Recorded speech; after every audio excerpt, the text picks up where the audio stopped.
Tell the truth.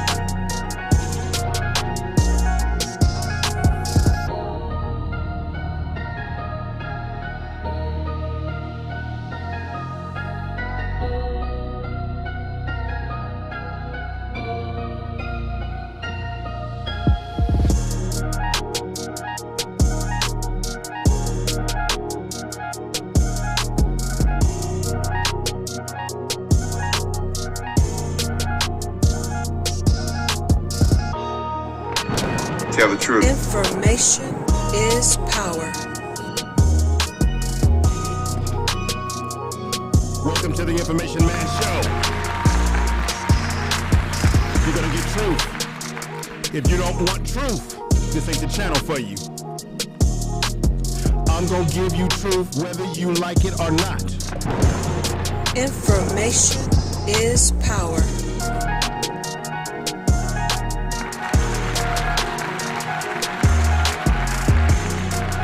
Tell the truth.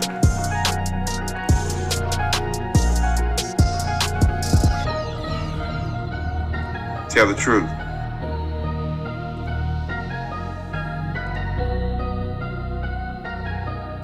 Tell the truth. Information is power.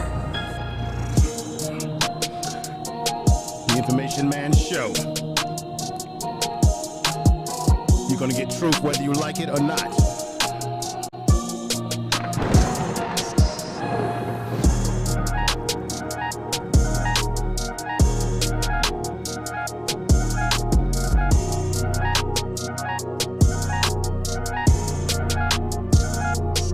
Tell the truth. Information is power.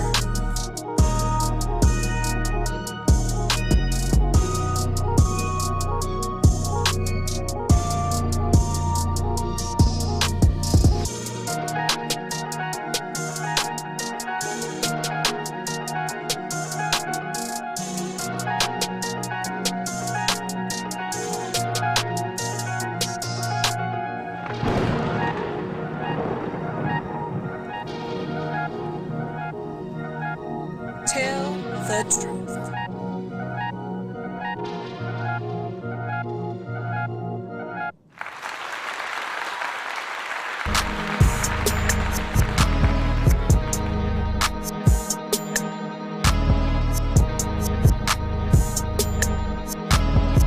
Tell the truth. Information is power. Information is power. Power. Share the video out, ladies and gentlemen.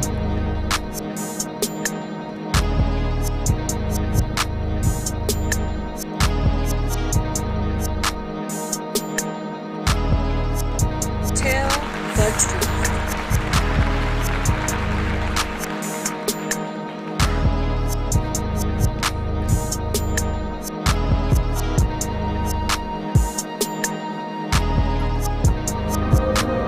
BX3 Network.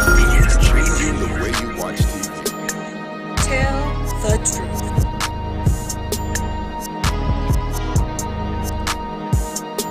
BX3 Network. Changing the way you listen to podcasts. You are now tuned to BS3 Network. Tell the truth.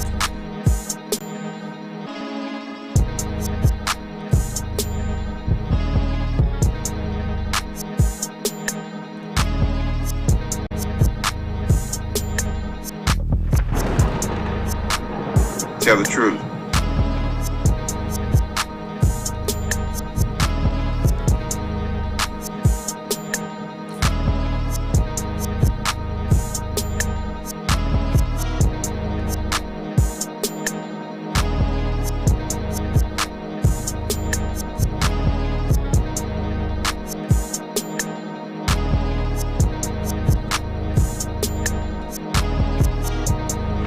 Information is power.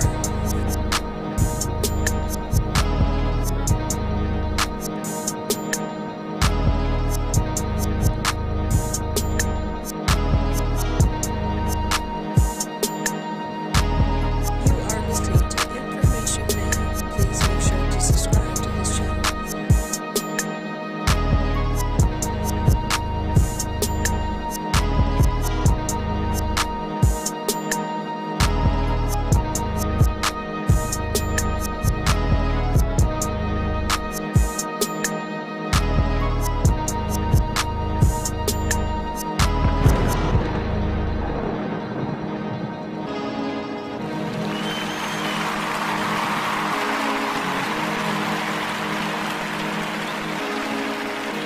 Tell the truth.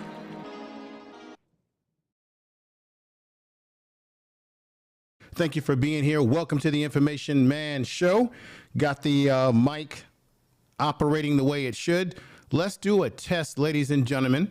I appreciate everybody that's come over. I want to know if you can hear my mic just fine by hitting a 7 in the chat room right now. Hit a 7 if you can hear my microphone. You can hear the sound nice and crispy as best as we can. If you can, let me know by hitting a 7, ones, whatever you like in the chat room. That lets me know that I'm not doing this in vain and you guys can't hear me.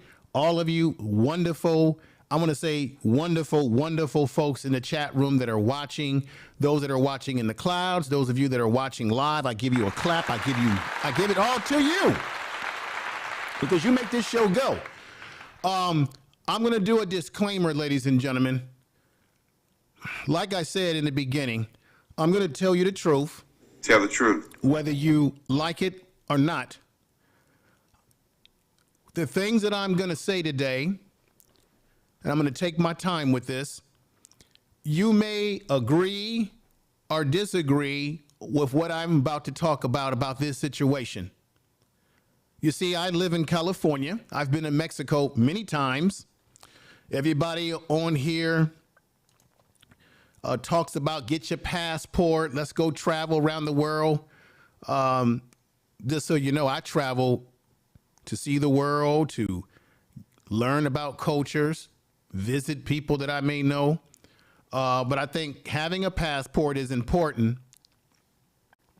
not just to go traveling because you want to bust a nut or something like that, right? But to each his own. To each his own. So I've got a passport, just to let you know what I'm talking about. You see, that's passport. Just in case you think it's not real, this the real deal up in here, you see? Real deal, okay? Real deal stuff here, passport. And so my passport allows me to be able to travel, and I've traveled to Mexico a few times. I took a cruise and visit some of the major cities in Mexico. And I've gone over there some time back when I was in Los Angeles across the border, you know, to have a meal and, you know, just to get away. And I got to tell you. Tell the truth. We have to be safe wherever we go in the world. But we definitely have to be safe, especially when you're traveling to Mexico.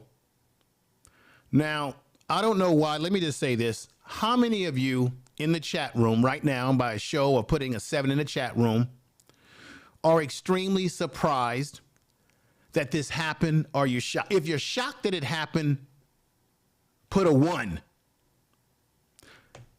If you're Tell the truth. not shocked by what happened, let's go with a 7. If you're not shocked by what took place, put a 7. If you're actually shocked by what happened to these folks, I want you to put a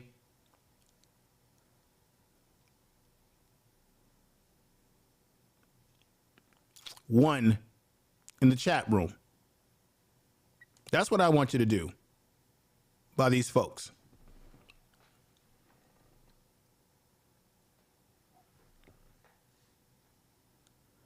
I want y'all to look at the pictures of these 4 black people. I'm going to say this and preface what I say here and tell you that I'm not happy about what happened to them, no matter what their criminal background is, but I am going to bring up their criminal background because I think what the media is telling us and what's been running around on social media, that they just went over there for cosmetic surgery, particular the young lady, Latavia, if I'm saying her name correct, Latavia. Is that correct, ladies and gentlemen? Latavia McGee, who you see to the left, if I'm saying that name correct. They told you that this was all about them going over for cosmetic surgery and that they did this run before. And then you have to ask yourself, why in the hell are people, black people in particular, but black people in general, why are you driving that far?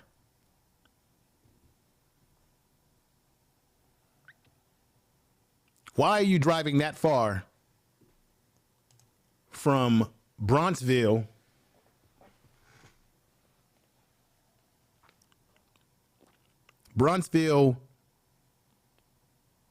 Texas, all the way into a border state? Why, oh, why are we doing things like this? They have told us several times that kidnapping in Mexico is a very, very serious thing. Let me show you statistics right here, ladies and gentlemen. I'm going to take my time with this stream today, not talk too fast. I'm going to talk slower so that my words come out more crisp and concise. And I appreciate everybody there. I see we got Jackie in the house, Empress Goddess in the house, Just Alicia is in the house, Computer Geek is in the house, Tony D, what's up with you? I see you. Nikki C, Diva, Perfection's in the house. Appreciate you being here. Stephen Gilmore YouTube channel. Make sure you all check out his channel and subscribe. Very good brother. We got Smooth B in the house. Jill's Chocolate Boutique is in the house, who I definitely love dearly, as she's been a big fixture on the channel. As many of you in the chat room, all the mods, I appreciate you all. Another CG Gmail in the house. I see your sister B in the house saying problem with Haitians. Last call. I see you, my brother. Many of you that have come in. Now, the news told us that this was about them thinking that these were Haitians trying to make a drug score. Now, this is important. The Americas, the drug war, at least 100,000 people are missing in Mexico. Many victims lie unmarked in unmarked graves in the deserts of Mexico. And many of these people, ladies and gentlemen, are their own people. Tell the So we truth. have to realize when we travel with our passports, if they don't even give a damn, about their own people, do you know that out of all the countries in the world, women go missing more than any other group in Mexico? There's more women that go missing every year that nobody talks about. And of course, in America, when black women are snatched up and go missing, nobody cares and nobody talks about it. But they'll talk about the white girls with the blonde hair and the blue eyes.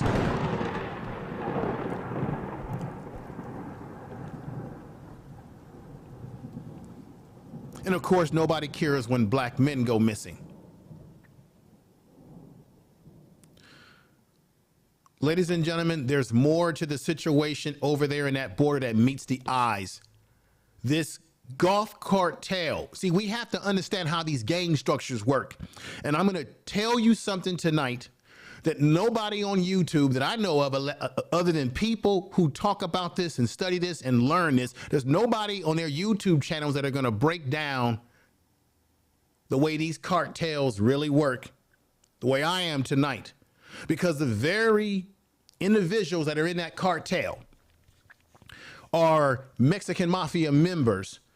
I have dealt with these individuals personally, have talked to them up close and personal to understand their mindset.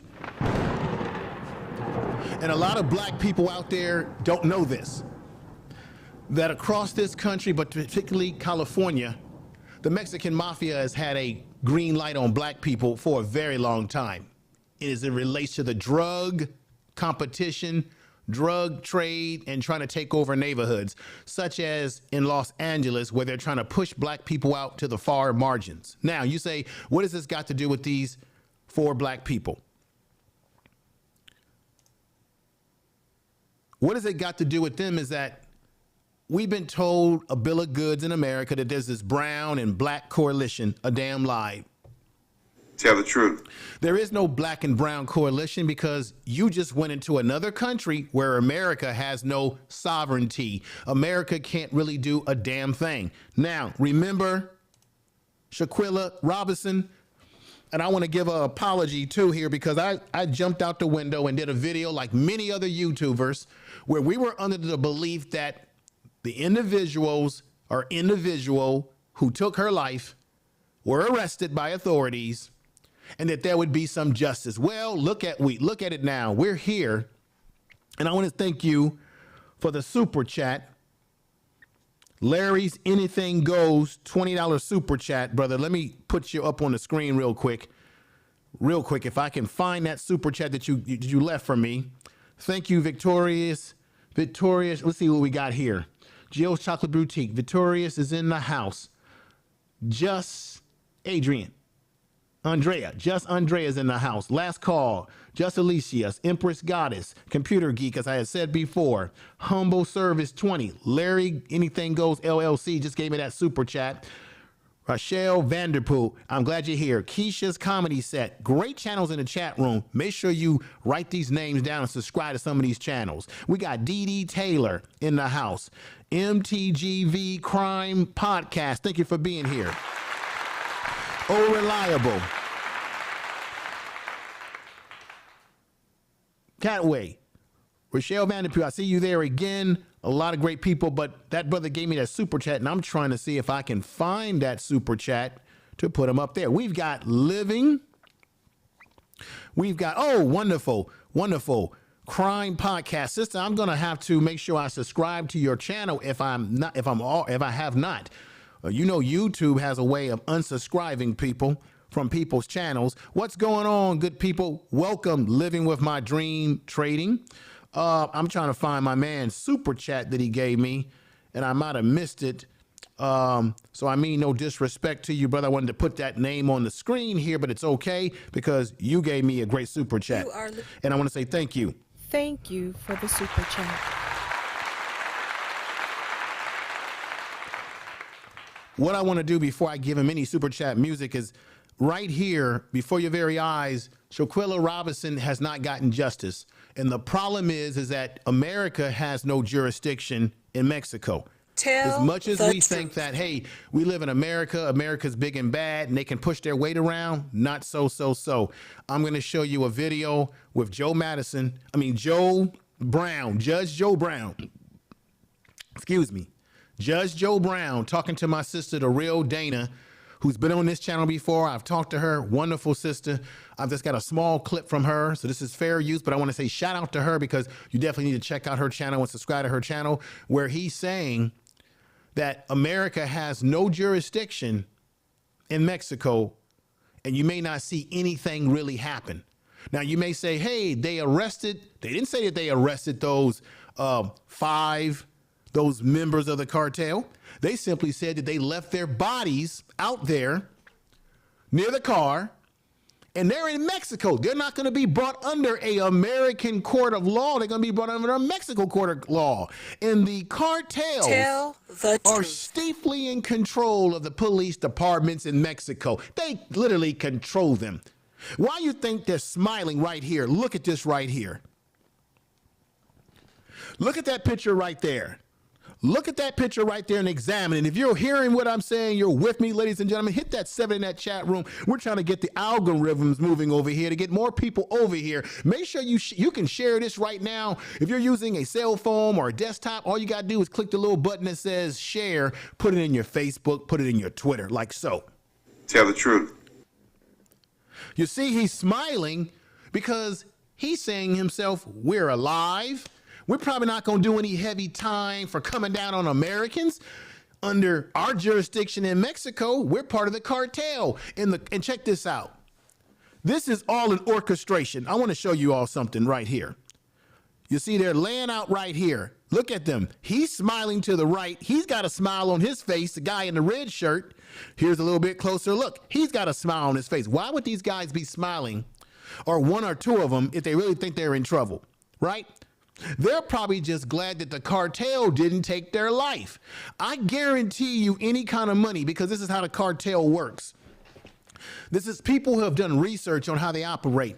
I guarantee you any kind of money that they rounded these guys up who did this and told them, at this such and such time, you're going to drive your car out there. Look, the car has been driven out there because they drove the car out there.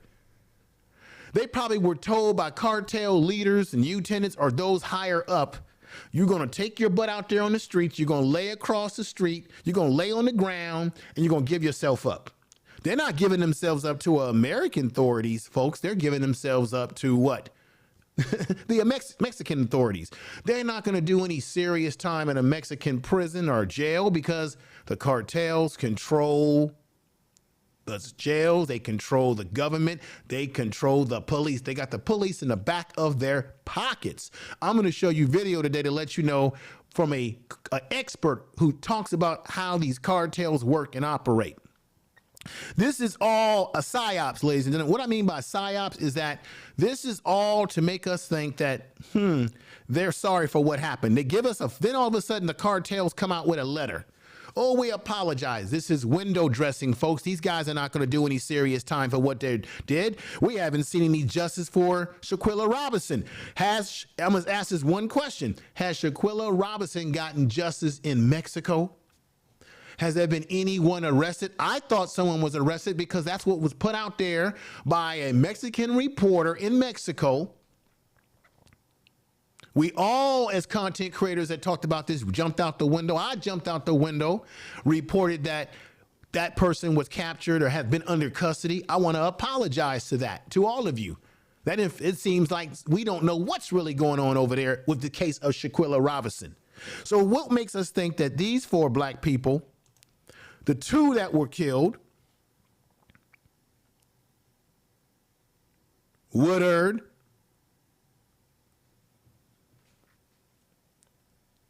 Zydell Brown, I think those are the 2 that ended up being killed, and Latavia and Eric Williams with the glasses in the middle, sort of middle, they're survivors. And then, of course, there was a 5th person that was supposed to go over there. If you're hearing what I'm saying, folks, hit that 7 in the chat room. We're going to turn these algorithms. Something's not right here. She hasn't gotten justice, and they're not going to get justice. The family members will not get justice for the 2 that were killed, and there really won't be any real justice for the 2 that have survived, Latavia and Eric Williams. Then you have to ask yourself, what were they over there for? They're telling us, oh, it's cosmetic surgery. That's why they went over there. I'm going to tell you right now, I'm jumping out the window on this one, whether you like it or not. I'm sorry. Tell the truth. I believe that was a smoking gun. I think they were over there trying to cut some time. I have to say allegedly. I personally allegedly believe that it wasn't about a cosmetic surgery. Yeah, that could have been part of it, but then you're bringing lots of money over there. The Mexican government or Mexican people that live over there that are connected to the cartel, they know that Americans, especially black Americans, are coming over there and they probably are saying, we're going to get a lick off of you, and you're over here maybe trying to cut a deal for something. Now, you may say, oh, come on, Infoman, let's not dirty up their background because that's what the media usually does. Yes, the media usually does this, but I'm sorry. They do have a background, and I'm saying this should have never happened to them. I'm not saying that they should have deserved to be kidnapped. I'm not saying that they deserve to be taken out of here and deleted. I'm not saying that at all. But what I'm saying is we got to use critical thinking skills and look between the lines. We're not dealing with 4 people, black people, who were Cub Scouts or they were choir boys and girls. They've got a background. Doesn't mean that they should have been treated like this, but this is the thing. They went into another country, not under the jurisdiction and protection of the American government. So when you go into Mexico and you go into these border towns and you veer away from what you call the tourist districts, now you put yourself at risk, especially being American and especially being black, where they have no respect for us in Mexico. They have no respect for us in America. I told you that the Mexican mafia has put a red, green light on black people, particularly in the Los Angeles area with their gang structures. Nobody on these YouTube streets knows this better than me unless you've been in prison or worked in prison or have been a part of these gangs. I know this intimately because I've been trained and educated on how these structures work. We're talking about structures like the Black Hand.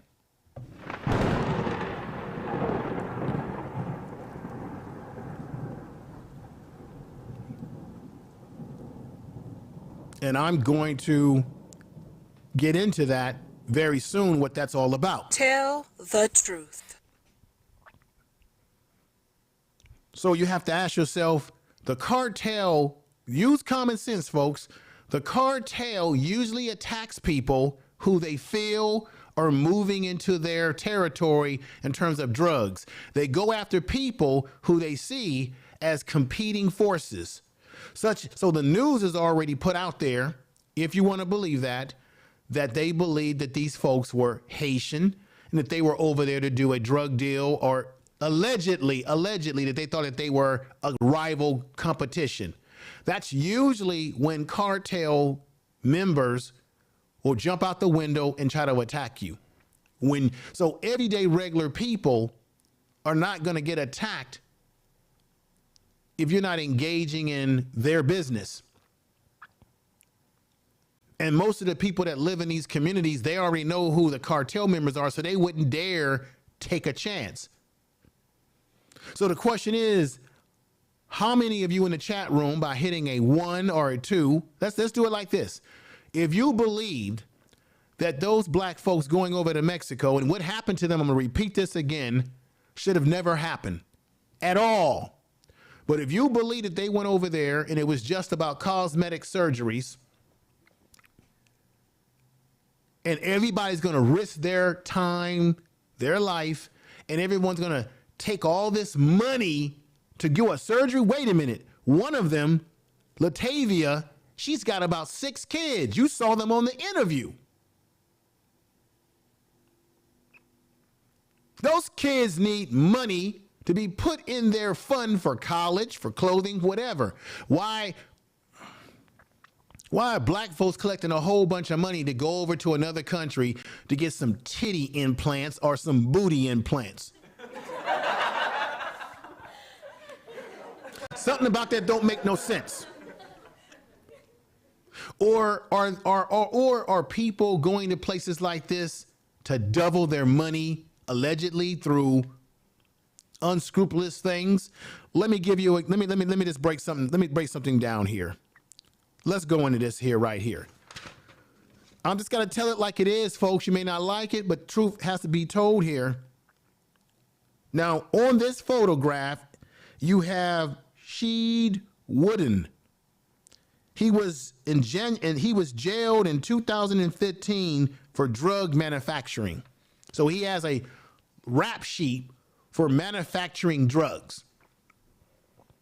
Black folks, I don't know why we continue to do these things and think that we can just get away with it like other groups of people who don't, when we don't have the protection or the complexion for the damn protection. Tell the truth. Now it's just 2015, the brother was jailed for drug manufacturing. Now I think he's one of the ones that's deceased. May God bless his soul. But he had a background. United States citizens kidnapped by Gulf Cartel. Latavia McGee, Eric Williams, Zendale Brown, Shareed Woodling had lengthy rap sheets. They traveled to Mexico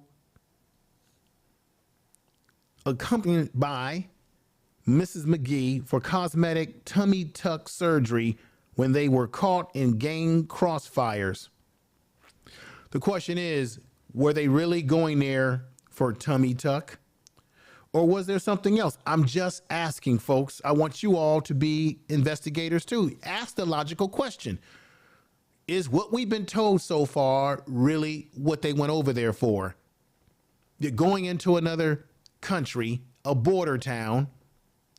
You got all this money with you, Eric Williams. Eric Williams is the other brother who is a survivor. And I think his family has talked to him, and thank God he did survive. Eric Williams was previously busted for distributing crack near a school. That's a very horrible thing to do. Terrible. Black folks, we got to do better than this. We got to do way, way better than this. On the right, the brother wearing the blue shirt, that's Zendale Brown, who was also killed, was accused at one point in time of domestic violence in the first degree in July 2019, which was determined as a noli pro, which means abandoned. Abandoned. Let me just say this. Yes, people can do wrong things and you can try to change your life.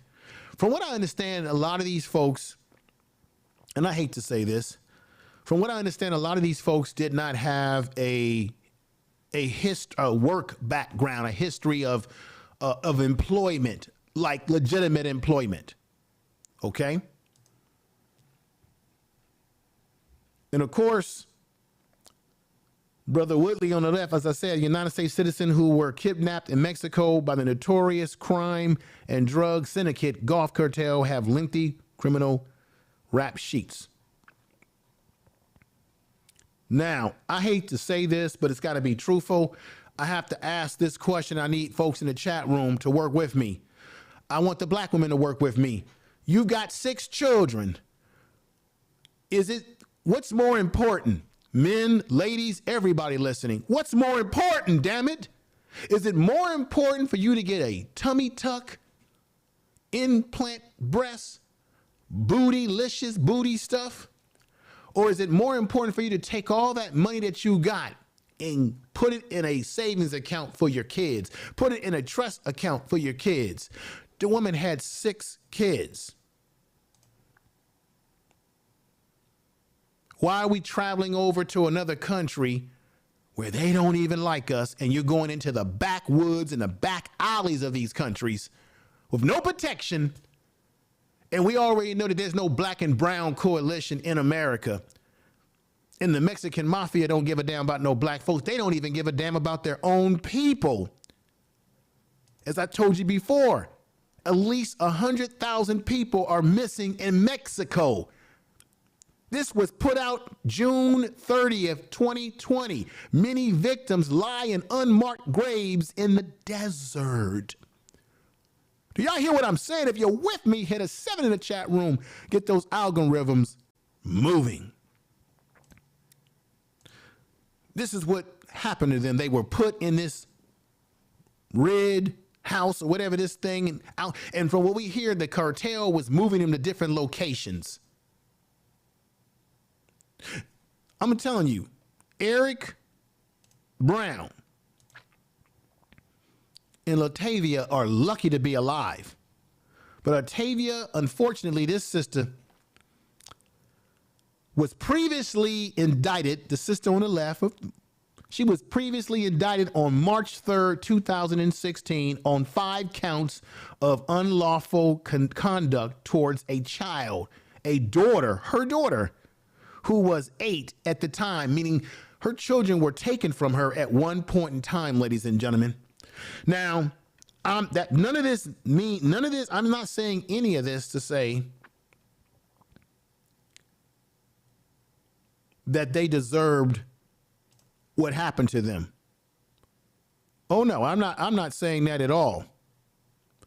But what I am saying is that what is the priority? Spending money on tummy tucks in Mexico, or would it be your children? Folks, what's more important? The cosmetic surgery? Look, I know we're born imperfect. Some of us don't like how tall we are. Some of us wish we had more muscles. Some of us wish we had a more bone structure in our cheeks, bones, and you know, men, women, we all want to look beautiful because we want to be able to attract people. But what's more important? The cosmetic surgery, ladies and gentlemen? If the cosmetic surgery is more important, hit a 2 in the chat room. How dare you if you do? If taking care of those kids and using the resources for your children more important, hit a 7 in the chat room. I dare you again.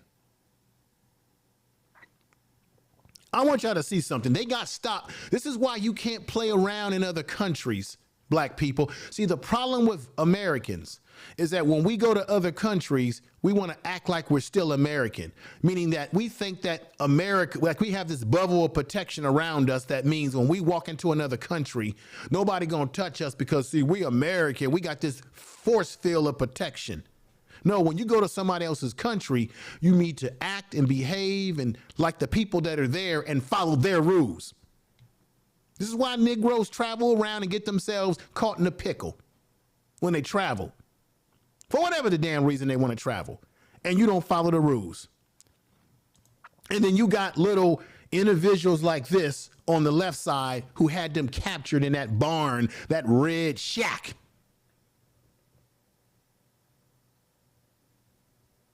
You can't play around. You got to be very careful.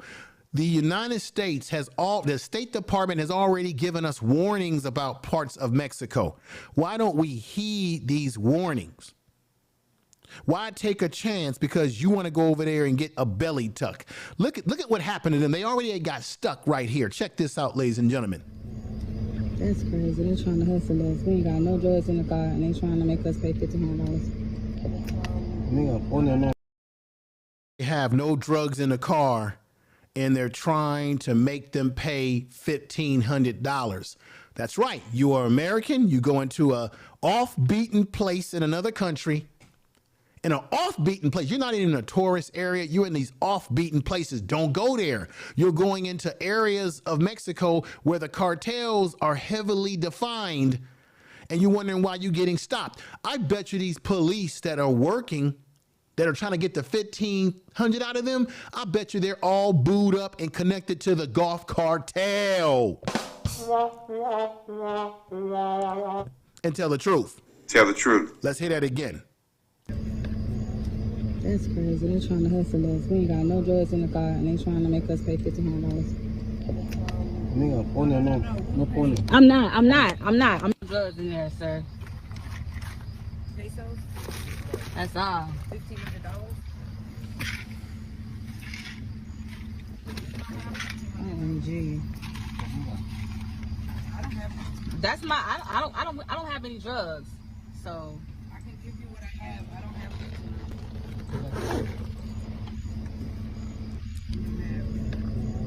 That's crazy. They're trying to. You hear that? She says, I can give you what I have. So they're already trying to negotiate. What's going on? House of X Entertainment, Empress Goddess. We got Mike B in the house, Fashion for Life, Jeff Johnson, 357, Sister M Mills, love you. God's Little Princess, love you too, sister. Thank you for being here.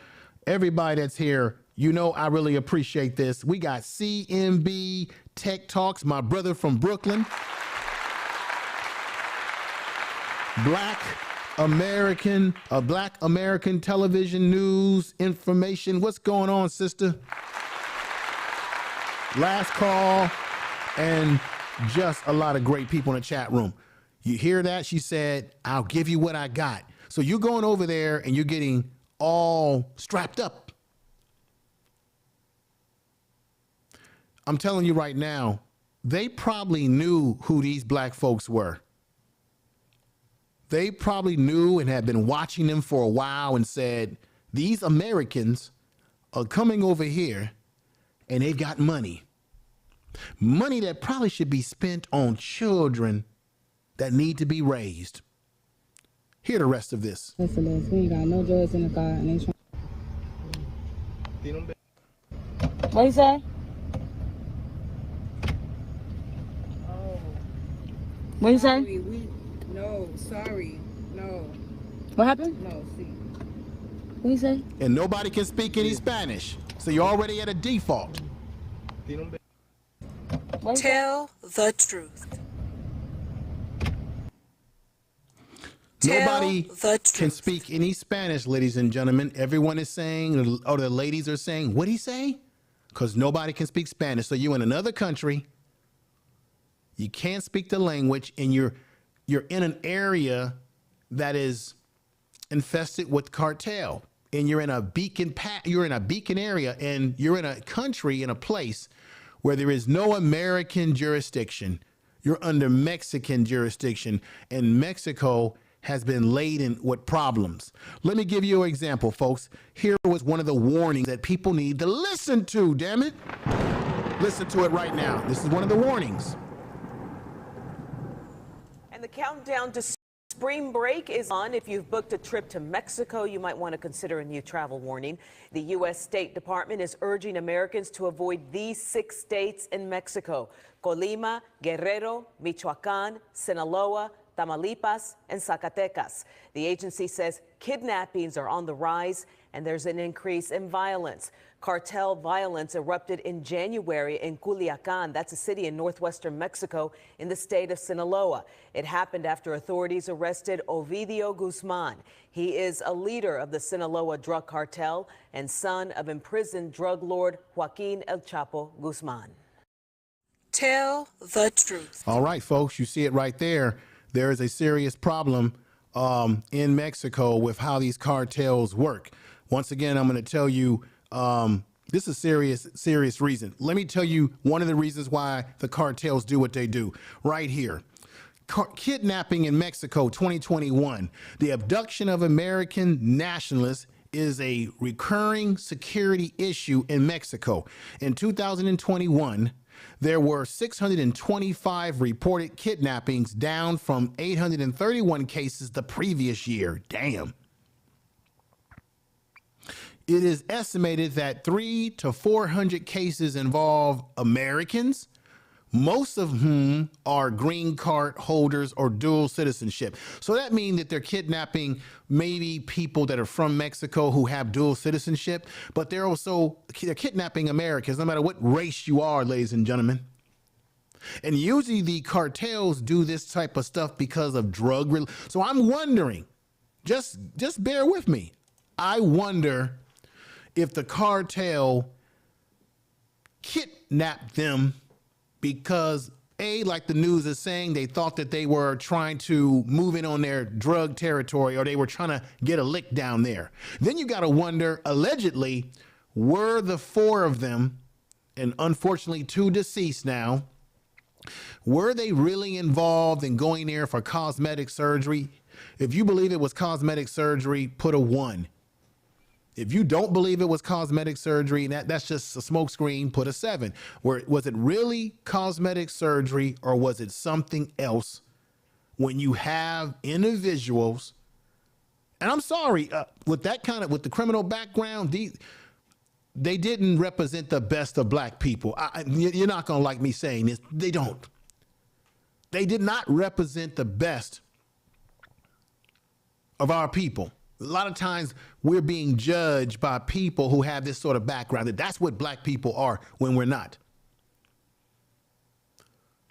Were they either going there allegedly for a tummy tuck, or was it something else that could have triggered the cartel, allegedly, just my opinion, not fact, that could have triggered the cartel to go after them? This is the reason why I asked this fundamental question right here. Why do cartels kidnap people? The kidnapping issue in Mexico is fueled by largely by Americans' insatiable drug appetite or insatiable drug demand. Some of these individuals had a past indulging with drugs and narcotics, and they don't have a history of work history. We got to use critical thinking skills here. Criminal organizations in Latin America countries rely on extensive personal and massive collection of assault rifles and assortments of firearms, most of which originated from where? The United States of America. Yes, this is where it's all coming from, because in America, we have such an appetite in America when it comes to weapons and guns. Second Amendment, you ain't gonna take my gun. I get it. But the guns are being traded over there to Mexico. Originating from the United States, members of these drug cartels, Mexico, use these weapons to defend their plazas. What is a plaza? It's like their territory. There's these very little factions of gangs they call plazas. Plazas are from the Mexican police or military in rival gangs. A plaza is a strategic point along. It's a strategy. It's a particular strategic point along the narcotic supply chain. So you have all these little plazas within the cartels. It's sort of like their chain of narcotic supplies, different central locations where they control certain things. For example, I wanted to show this, and should I show this now? This is what I'm going to do, because I should have put this in my system a long time ago, and I did not, but I'll come back to that. Now, let me go to this slider right here. The proliferation of crime in Mexico. The Mexican government recently announced that the number of drug-related cartel deletions in the county or in the country had declined by 3.6%, down from the 33,739 cases reported to previous years. Do you hear that? 33,000 people. Despite this marginal improvement, crime in Mexico is an epidemic that's not going anywhere anytime soon. Tell the truth. And this is why we as black people, we can't just be traveling around in these kind of places where there's already been a warning put out there by the state departments, and we're traveling into these uncharted areas that are not areas designed for tourism. And we're just going to drive into these areas because we want to get a tummy tuck, a breast enhancement, or a booty enhancement, or maybe you trying to get a lick down there in the drug game, allegedly. Now, the proliferation of these gangs also mean that these criminal enterprises have more costs to meet, and therefore they require more funding. The domino effect is that the number of kidnapping for ransom has also increased due to this issue. Ladies and gentlemen, as I have said before, do me the greatest pleasure and make sure you subscribe to this channel if you have not. Like the video, share the video in your social media. Thank you.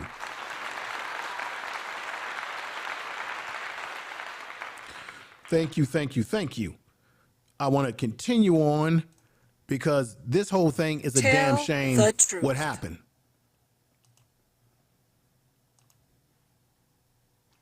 Let me see what we got in the chat room here. We got Jill's Chocolate Boutique in the house. Pewter Geek saying, tell the truth. Thank you. We got my man Yalpo in the house. Yalpo, what's going on, my good brother? I'm glad that you're here. And let me put you on the screen front and center. Good to see you, my good brother. Good to see you. Glad you're here. Glad to see folks coming over. And thank you, brother. The infamous Styles 301. Thank you for coming over. I give you a clap. Thank you. Great show. Thank you. Brother, I think this is a brother that I know from my man Question Anything, his program, his channel. I love it. We're going to be collaborating very soon, bringing that brother over here so that you can see him break down his knowledge. We got Golden Melanin in the house. We got Lisa Says What. Appreciate you all being here, rocking with the Information Man Show. Look, one thing about my channel, I'm going to always give you something to think about, something to chew on, some critical thinking skills here. I'm not going to traffic in the bullshit. See, while people are trafficking in the bull crap right now on YouTube with all this war, the sexist type stuff, we got real issues going on. Now, like I said, I want to issue a warning to the passport brothers out there. Do what you got to do, man. Travel, enjoy, whatever. But be very careful with your passports, meaning be very careful how you move in these other countries because they know you're American. They see us coming. They're already talking about it. And believe me, there's a lot of people in these other countries that want to get a lick off of us, and that's the truth. Tell the truth. We got Midwife, who's in the house. Thank you, Midwife K. We got we got DOD in the house. Make sure y'all check out his channel too. The Real Life with Anthony McNeil. What's going on, my brother? Thank you for coming over. I appreciate you. Appreciate you wholeheartedly, my man. Make sure y'all check out Lisa Says What. She has a channel. I want this sister to get more support, so definitely check her out. Like I said, brother DOD, good to see you back in the house, my brother. He has a channel, I think it's Black News. Subscribe. He really puts it out there on these YouTube streets, so definitely support him. Appreciate all of you coming over, but let's get back to this. I want to present to you a couple of clips here in this presentation tonight, and let's go with this first clip. So this is when they all talked about those guys, these individuals who gave themselves up, right? So-called. I think the whole thing was orchestrated. I think that they gave them, I think the cartel doesn't want pressure put on them from the United States government, messing up their drug operations. So I think they told them to go out there, lay on the ground, give yourself up. Don't worry, you'll be arrested and go to a Mexican jail or prison. And we're the cartel, baby. You work for us. We're going to take care of you. You're not going to do any real time. Look. How many of you remember Escobar? How many of you remember Escobar from South America? Do you know when they arrested him in Colombia, he built his own damn prison, ladies and gentlemen? They allowed him to build his own prison. Tell the truth. And then they allowed him to go into his own prison with his own men and live there for a couple of years. And they were importing women into the prison. They had booze. It was a country club prison that he built himself. That's what the Colombian government, and he was the biggest, infamous drug lord or drug supplier in the world. And he didn't really do any heavy time. So Mexico's the same way. The cartel is going to get their boys out. That's why I'm going to say this again. For those of you who missed this, that's why on this picture, he's smiling. He's smiling. Even the other guy right here with the red shirt, look to your far left, he's got a little smug look on his face. They're just sitting down there kicking it. That's their vehicle that they got out of. They're just standing there waiting. Because they know that the cartel is going, they probably were told, you're going to go to jail, you're going to do just a little bit of time, and we're going to have you boys out in no time. You'll be out for no time. Back with your family and back running shit for us. That's the truth. Tell the truth. So just keep that in mind as you see this report right here, this news report. And here we go. South of the border in Mexico today, and it comes, of course, after those 4 Americans were kidnapped, 2 of them shot and killed. Well, today, 5 alleged members of a notorious cartel tied up and left in public right at the scene of the kidnapping for all to see. And authorities believe it was the cartel itself handing over those 5 suspects. A note left on the windshield, the cartel apologizing for the deadly attack on Americans. And late today, the bodies of those 2 Americans who died in the attack arriving back in the United States. ABC's Matt Rivers in Mexico City again tonight. Tonight, nearly a week after that horrific kidnapping of 4 Americans that left 2 of them dead in a Mexican border city, a notorious drug cartel is allegedly taking responsibility. In these photos from a source close to the investigation, the Gulf Cartel appearing to hand over the 5 members they say did it. The 5 men found tied up near a truck with guns, ammunition, and body armor at the same spot in Matamoros where the kidnapping took place. Plus, a note on the windshield purportedly signed by the cartel references, quote, 4 kidnapped Americans, 2 of which died, adding, quote, we have decided to deliver those involved and directly responsible. The 5 men now in state police custody. Authorities not confirming whether these 5 were involved, but multiple Mexican law enforcement. I want to let you know that who you think run that state police. They've got all types of cartels throughout Mexico. The cartels run the damn state police too. They got all sorts of folks in the state police. These guys are not going to do no heavy time. In America, the United States government has no jurisdiction. The crime The situation was committed in Mexico, not in America. So this will not be in an American court. It will be in a Mexican jurisdiction. Sources close to the investigation tell ABC News the cartel note is believed to be legitimate. Neither ABC News nor U.S. officials have been able to verify the note's authenticity. I think they're doing it to take heat off of themselves. I do think this was their intent, was to sort of ease the pain as far as what pressure may be placed on the cartel as time goes on. Well, that was really something to say, to witness that image today. Matt Rivers back with us tonight. And Matt, this notion that the cartel itself turning over these suspects, really a stark reminder of what we know from all of our reporting through the years of the power of these cartels.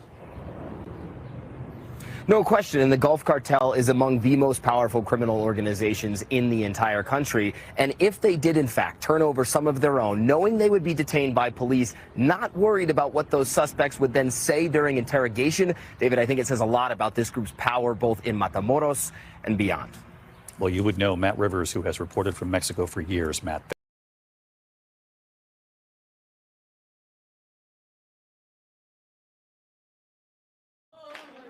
In South Carolina overnight, an emotional vigil near the victim's hometown. Family members of one survivor, Latavia Washington McGee, expect the mother of 6 back home soon after a trip to Mexico turned into a nightmare. That's the key thing right there. She's a mother of 6. Now, I understand that people want to improve the way they look, hair, body, the whole 9 yards. This is the world that we live in. I'm just saying this as someone that's a father myself, it's more important to invest that money in your children's future than trying to enhance booty, breasts, and all this. It's not a necessary surgery. It's a surgery of your choice, but it's not a life and death circumstance. But then their life became life and death walking over into one of these dusty Mexican border towns, which, if you do some research, that's where these cartels thrive. Her mother, Barbara, telling CNN her devastated daughter watched her longtime friends die. I hope they get all of them and put them all in jail. In Matamoros on Wednesday, a swarm of Mexican military converging not far from where armed gunmen kidnapped the 4 Americans. This as new video unveiled a startling twist. Mexico, here we come. Video live streamed on Facebook before the That looks like that's Eric Brown right there. He's one of the survivors. kidnapping appears to show not 4, but 5 people inside the van. A law enforcement source telling NBC another woman also made the trip. Thank you all again for being here. But did not cross the border with the others because she did not have proper documentation. Cheryl Orange spoke to the Associated Press, saying that she stayed behind at a motel and they were supposed to return 15 minutes after dropping off Latavia Washington McGee for the cosmetic procedure in Mexico. But she grew worried as time went on and spoke to authorities after not hearing from them. The 4 who did cross, new images from Mexican authorities show the gunmen trailing their white minivan minutes before they opened fire. Additional images appear to show travel documents, luggage, debit cards, and cash that investigators found inside the vehicle. In the aftermath of the attack, Mexican... Whoa, wait a minute, ladies and gentlemen, whoa. Debit cards and cash, that's what I'm talking about. Let's go back, let's move that video back. Right there. Debit cards. Now look. Ladies and gentlemen, bear with me here. Like I said, you may agree or disagree with what I'm saying. We got 4 black folks. You're going into Mexico. You're not going into the tourist areas. You're not going into the areas where there's other tourists like yourself. You're going into the back alleys of Mexico, in border towns where you have cartel control, drugs and stuff going on. All these individuals have not the best background or even a work history. And you're bringing cash money, multiple debit card. Now, I understand when people travel, you do need to have some way to have access to money. I get it. But I'm just saying, I wish they never made this trip. Let's continue on. That was something that just caught my attention. Debit cards and cash that investigators found inside the vehicle. In the aftermath of the attack, Mexican authorities... You have to ask yourself, how much was the so-called tummy tuck? And this is another thing. God, oh my goodness. Oh my goodness. Ladies and gentlemen, I'm getting a little excited here because I want to say this to you. Why? Anybody in the chat room, tell me if I'm wrong or right. Have we got any reports from anybody in the news or any authorities that have interviewed the so-called doctor or medical personnel in Mexico that they were going there to get the tummy tuck? Where is so if they were going there to get a tummy tuck, cosmetic surgery, that was the goal. Have they found any document records that that's where they were going? Is there a Mexican doctor or whoever does the procedure that has an appointment book where they were expecting them? Or was this just a drop-in situation? See, that's what I'm saying. Will the evidence come out that that's exactly what they were going there for, allegedly? Has anybody in the chat room, those of you listening, because God is my witness, have you heard any of those extra details yet? Just a thought. Because they're going to do an investigation. Now, is Mexico going to do that type of thorough investigation? I don't think so. They're not even doing a great investigation as it relates to Shaquilla Robinson. We're getting no answers there. You see, let's hear the rest of this. Scrambled to several different hospitals for days, trying to track down victims. So check this out. This is key. They went to several hospitals trying to track them down. In Mexico, do they take appointments? So if any of those hospitals, they were scheduled for I would think that they would have a schedule. That's if they're going to go to a real legitimate hospitals or doctor clinics. They went for days and days trying to find them and didn't get any answers at all these different clinics in the area. So the question is, did they have an appointment for these so-called cosmetic surgeries? And shouldn't there be a record of some type of appointment? Wouldn't one of these doctors or people who work down there come out and say something? Well, maybe they wouldn't say anything. Why? Because they would be afraid of the cartel. They would be afraid that the cartel would retaliate against them. It's the same thing that we got in some of our black communities where we have a no snitching rule. Don't snitch. Them people out there in that particular community are not going to snitch and say anything because they don't want the cartel to come down on them.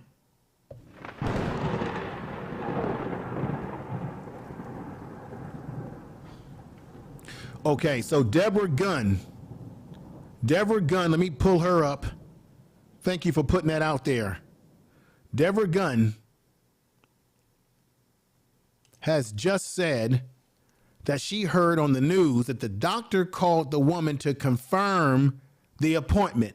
So there was a legitimate appointment for the tummy tuck.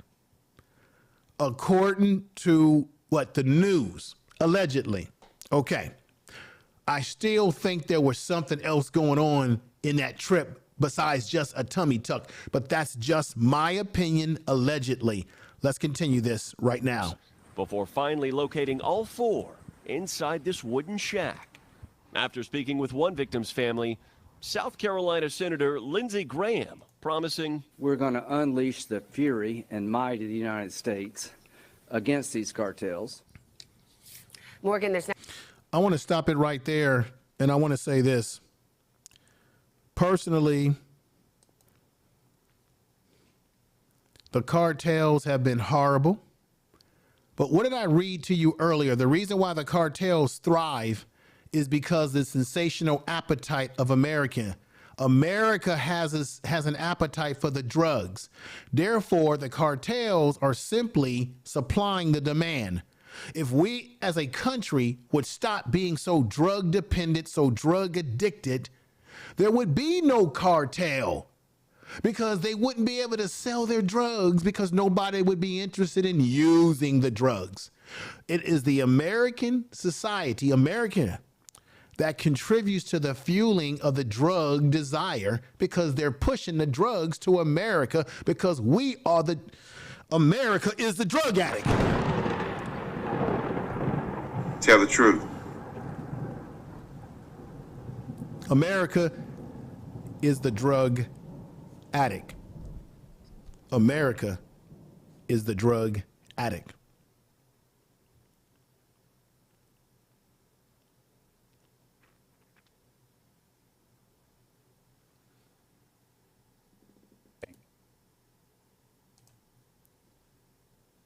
Let's go to the next video I want to show you. This is one of the updates here, ladies and gentlemen. We begin our report with the kidnapping of 4 Americans in Mexico. 2 of them are safely back on U.S. soil. The other 2 are dead. The victims were found in a rural area east of the northern Mexico border city of Matamoros. The other 2 survivors were returned to the U.S. Tuesday. Mexican officials say one of them was injured. Omar Villafranca is in Brownsville, Texas, with the latest. 2 Americans who survived being caught in a shootout and kidnapped by cartel gunmen were taken to a hospital in Brownsville, Texas today. Mexican authorities found Latavia McGee and Eric Williams at a stash house outside the city of Matamoros after gunmen moved them to All right, folks, I want to correct something. I had called him Eric Brown. It's Eric Williams. That was just a little bit of a slip there on my part. Now I got my brother, the real question everything, with the $5 super chat, which I really appreciate. So what I want to do for the moment, to break the ice here with everybody, is Tell the truth. Let's go with some super chat music and celebration, as this brother has come through pretty good for me. I appreciate that to you, brother. Chat. There we go. There we go. You are listening to Information Man. Please make sure to Subscribe to the his channel, and thank you for that super chat. Thank you for the super chat. And here we go. Thank you for the super chat. Time to run it off. I wake up. Yeah. I wake up. Flex. Thumb down now. Check. No drip this. Wet. Time to run it off. No sleep, no rest. Might crash, might wreck. But first I stretch. Time to run it off. I wake up. Flex. Thumb down now. Check. No drip this. Wet. Time to run it off.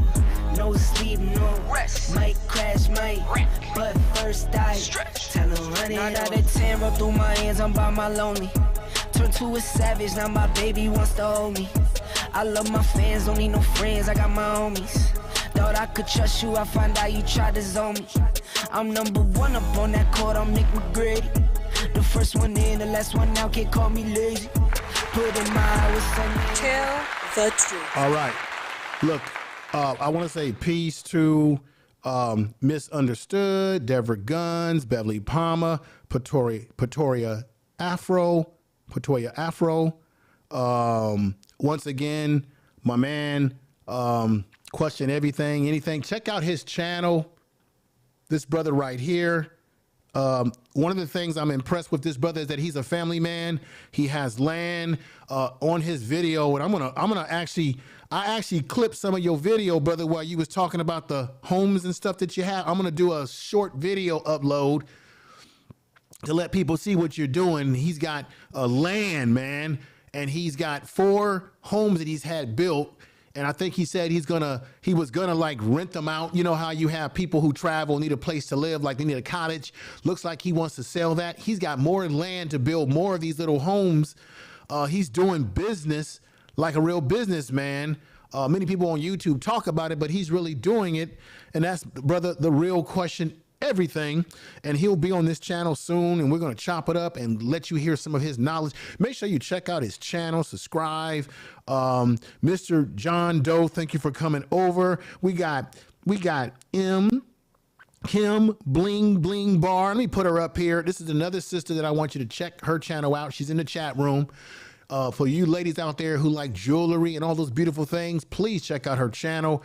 My man DOD again has a channel called. Thank you, DOD, for dropping his link. Mod, you can drop links. You can drop links for your channel. You can drop links for other people's channel. I don't care. This is about building a family over here. This is about people working together on YouTube instead of fighting each other. Also, sister, look, give this sister some support. Subscribe to her channel. That's Empress Goddess Spiritual. She's in the house. Give her some love. Carterway, I thank you for being here. And I just wanted to put that out there. Golden Melanin's been following me for a long time, supporting this channel. I really appreciate you too, sister. I appreciate everybody. Oh, I got my man, King Lion Crown over here. Yeah, all right, peace. I believe that Jill's Chocolate Boutique has a channel. Make sure you check her out. What I always tell people to do is just simply write people's names down on a piece of paper as you're watching the stream, and then you can go back later on and subscribe to their channels. I think this is how we should support each other. And if you have not already, definitely hit the bell notification, subscribe to this channel, and definitely share this video on all your social media and your community tab. I appreciate that. And everybody that super chatted me, I appreciate you too. Let's get back at it again. This is what I need to finish letting you see here. And let's get back to it. Multiple locations to avoid capture. It was the end of a road trip for cosmetic surgery. McGee, Williams, along with their close friends, Shaheed Woodard and Zindell Brown, traveled last week from South Carolina to Matamoros so McGee could have cosmetic surgery. This video shows the moment when they were kidnapped at gunpoint after being caught in a shootout between rival cartel gangs. Here you see McGee being forced into the back of a pickup truck by armed men, with others who appear hurt, also dragged and loaded onto the truck bed. Woodard and Brown were killed. Traveling abroad for medicine and medical procedures is common. More than 1 million Americans traveled to Mexico for health tourism last year, spending about $250. Now, I wanted to stop it there because look at that. 1 million Americans last year travel for medical tourism research. This is terrible. We spending all this damn money on trying to rebuild our bodies, but we do little to rebuild our damn mind. We're not even rebuilding our bodies. We're just trying to enhance our bodies to look a little bit more attractive to the opposite sex. I don't know. And then we got $250 million that's spent. 1 million Americans last year traveled into Mexico for these kind of procedures, and over $250 million has been dropped into their economy. Imagine what that money could do if we prioritized our families, our communities, and our own damn country. It's just a thought. $50 million. 38-year-old Williams, a husband and father, was shot in the leg but is expected to survive. I'm glad that he survived. We talked to his wife, survived. Michelle, moments ago from North Carolina. She didn't want to show her face, but says she talked to her husband today. Did he tell you anything about that moment at all? No, we didn't discuss it because it was to hear his voice. It was just a lot of crying. My son was there, and my son just wanted to hear his voice. And then he had to go because he was going into the hospital. CBS News has learned that McGee had been to Mexico before for cosmetic surgery. Investigators are blaming the Gulf Cartel for this incident, and Mexican authorities have also announced that a 24-year-old has been arrested in connection with this attack. John? Omar, is there any word on the recovery of the deceased victims and bringing them back to the United States? That's going to be a government process. We're trying to figure out exactly the timetable for it, but when there's... Tell the truth.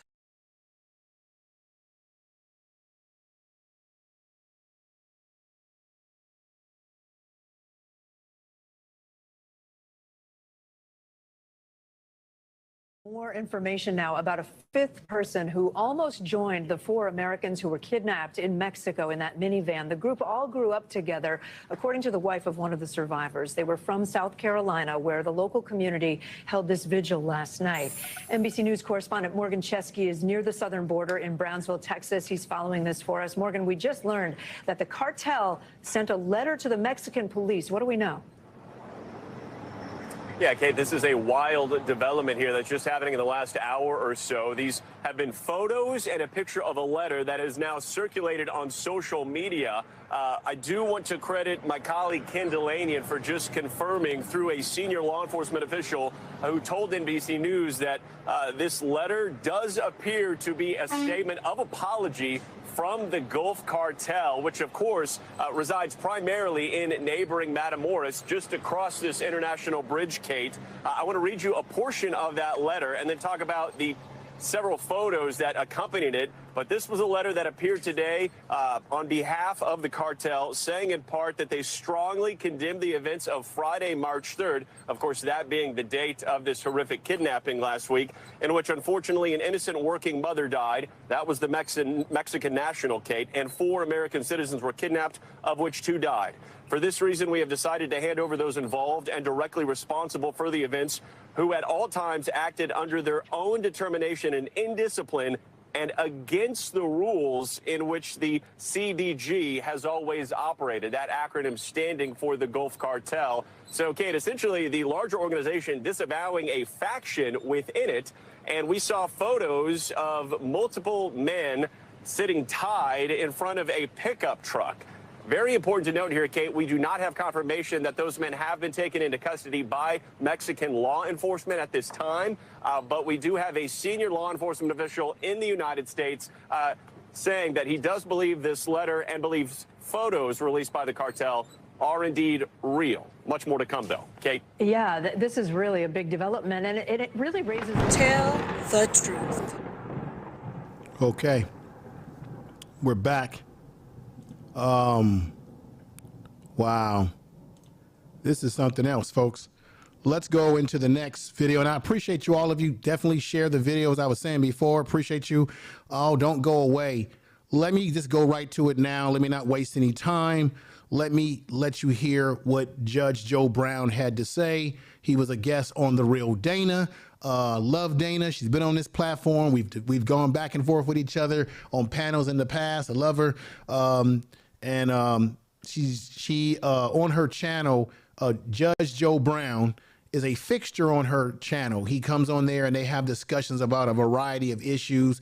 Of course, he does say things that are controversial, but I want you to hear what he says. This is a man that is a judge, has a legal background, legal mind, and this is why this is all going to be hush puff.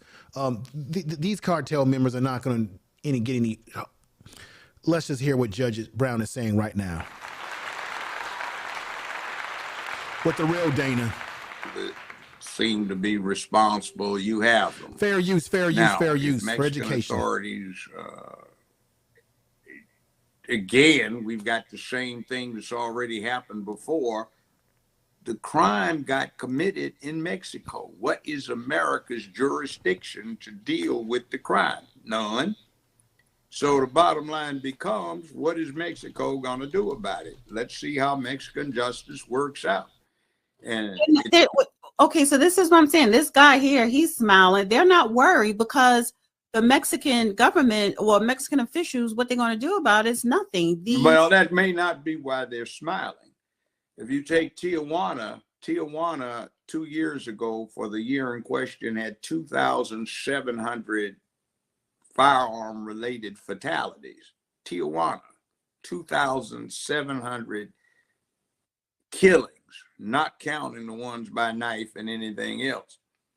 So maybe what they're smiling about is we're still breathing and we can do this time. See, the time will be done in Mexico. There is no basis for an American extradition because no crime was committed on American soil. We don't have a connection with it. It's like, for example, that's what I've been saying. If somebody killed a Mexican tourist in America, would America extradite an American citizen to Mexico to get tried by the Mexican authorities, or would they try that person here in the United States?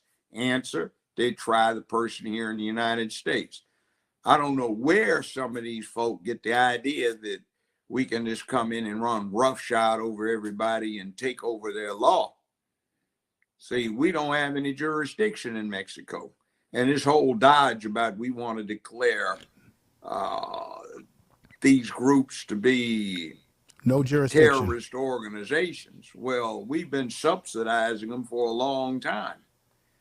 And there are various reasons why, from raising funds for black ops. Ladies and gentlemen, did you just hear what Judge Joe Brown just said? Hit a 7 in the chat room if you did. What did he just say? He said the United States has been subsidizing these cartels for a very long time. What did I say earlier in the program when I brought up a chart in which I showed that how the cartels thrive? They're thriving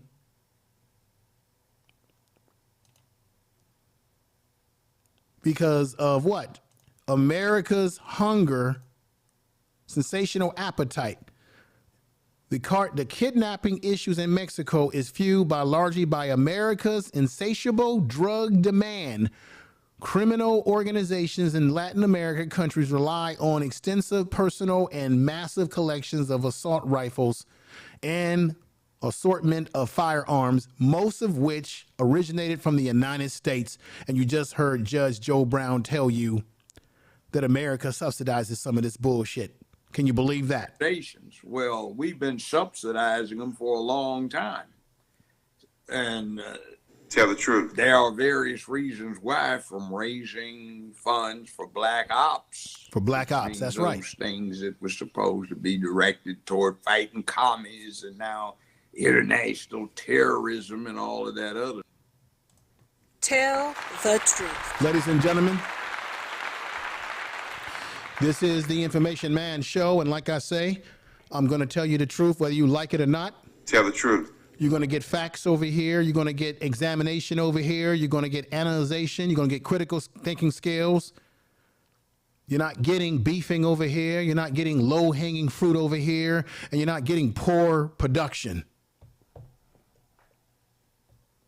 Tell the truth. You're getting quality.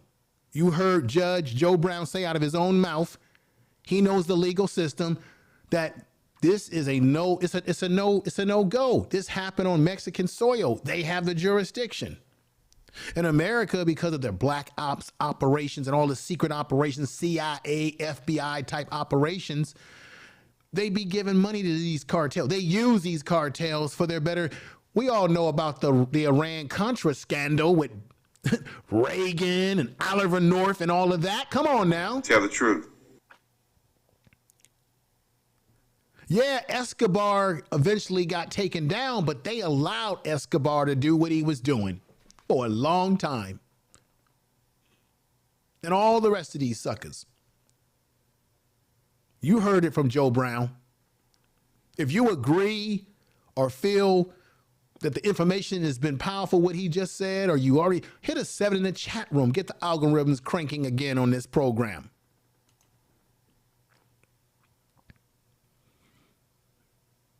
Let me show you a video right now that will give you some history about the cartel, the Gulf Cartel. See, a lot of channels are going to talk about this issue and they're going to get into it. They're going to talk about it, but they're not going to go as deep as I've gone today to give you all facets of this issue. Let's find out who the hell the Gulf Cartel is right now. Here we go. The Gulf Cartel is primarily, like the name indicates, located along the Gulf Coast of Mexico. The two cities that it's really based in at the present time are Matamoros and Reynosa.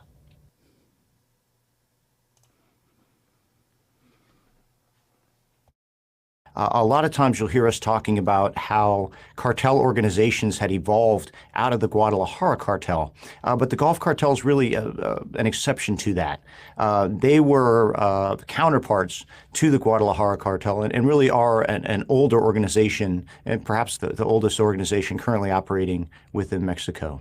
The guy who really kind of established the Gulf Cartel as a major narcotic smuggling organization, and specifically the cocaine trade, was a guy by the name of Juan Garcia Abrego. And Garcia Abrego was a guy who had connections specifically with the Cali cartel in Colombia. Before, the Mexicans used to make just a little bit less on what they. And that's a big deal. The Cali cartel was big time. And the Cali cartel was actually in rivalry against Escobar.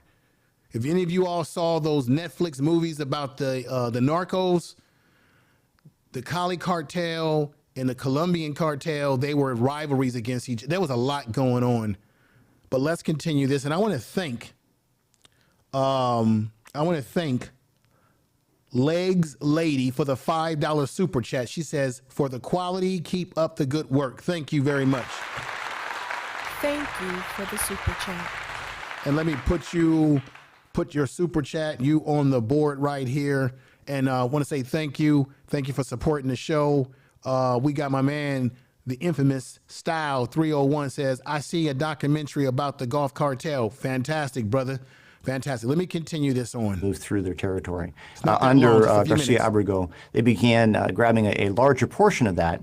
And those increased proceeds then are really what helped the Mexican cartels grow as far as their financial and really their power.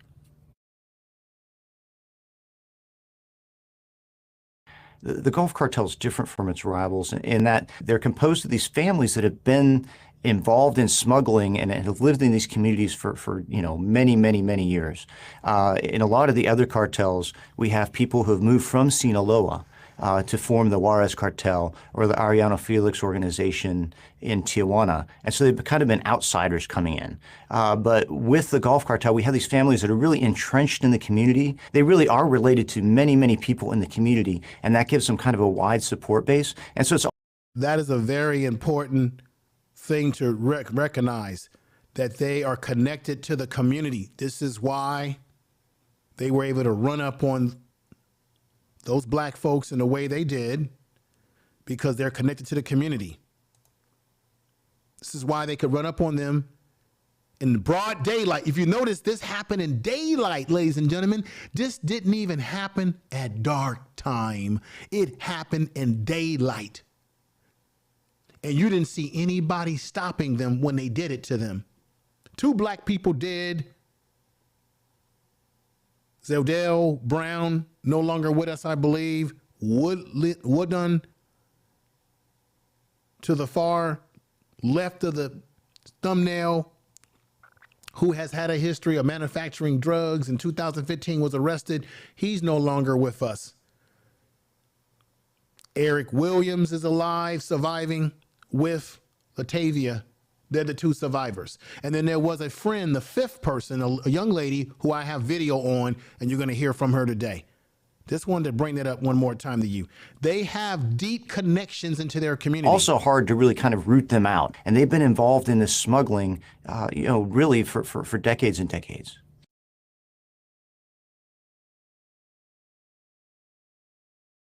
Well, one of the things that's happened really over the last couple of years is the Gulf Cartel's been hit very hard.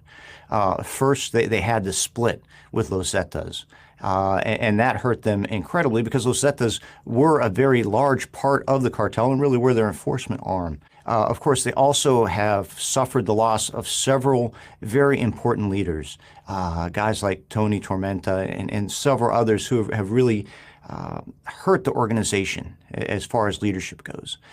So because of this, they've really fragmented, and really at this point, we're still struggling to see if they're really a unified, centralized organization, or whether they split into kind of these smaller clans and families based upon the smuggling plazas of Reynosa and Matamoros. So it seems like they're becoming much more localized, much less powerful, and they're really more threatened by their outside rivals, such as Los Zetas, and they're more reliant on the help of their outside allies, such as the Sinaloa cartel.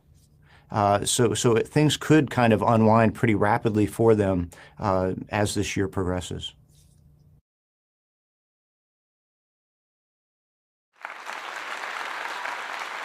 Tell the truth.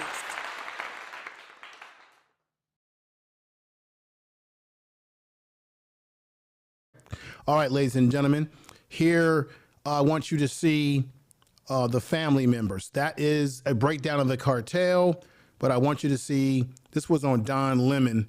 It was a shame. You can see the children. She has 6 children, and at one point in time, her kids were taken from her due to something that happened, unfortunately. This is Latavia.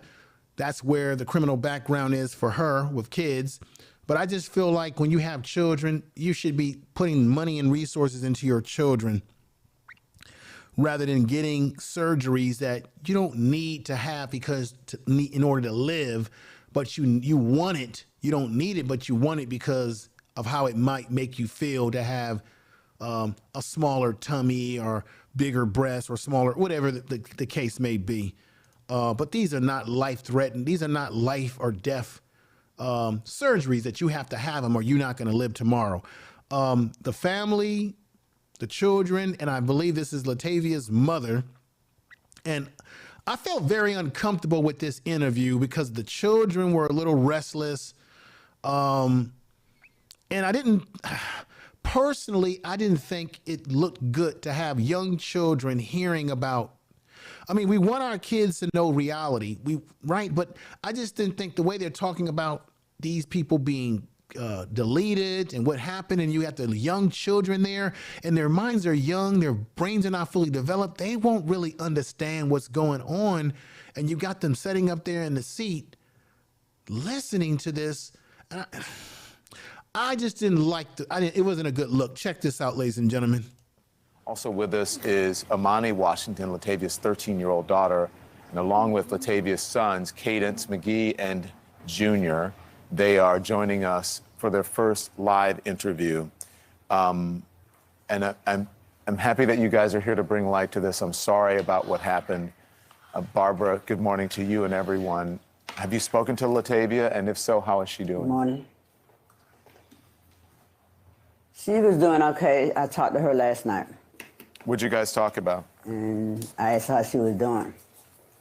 She was telling me that how they was hostile and how they had it in that little place and it was stank with her brother in there and all of them was hostile in a little thing together. And they were moving her from place to place.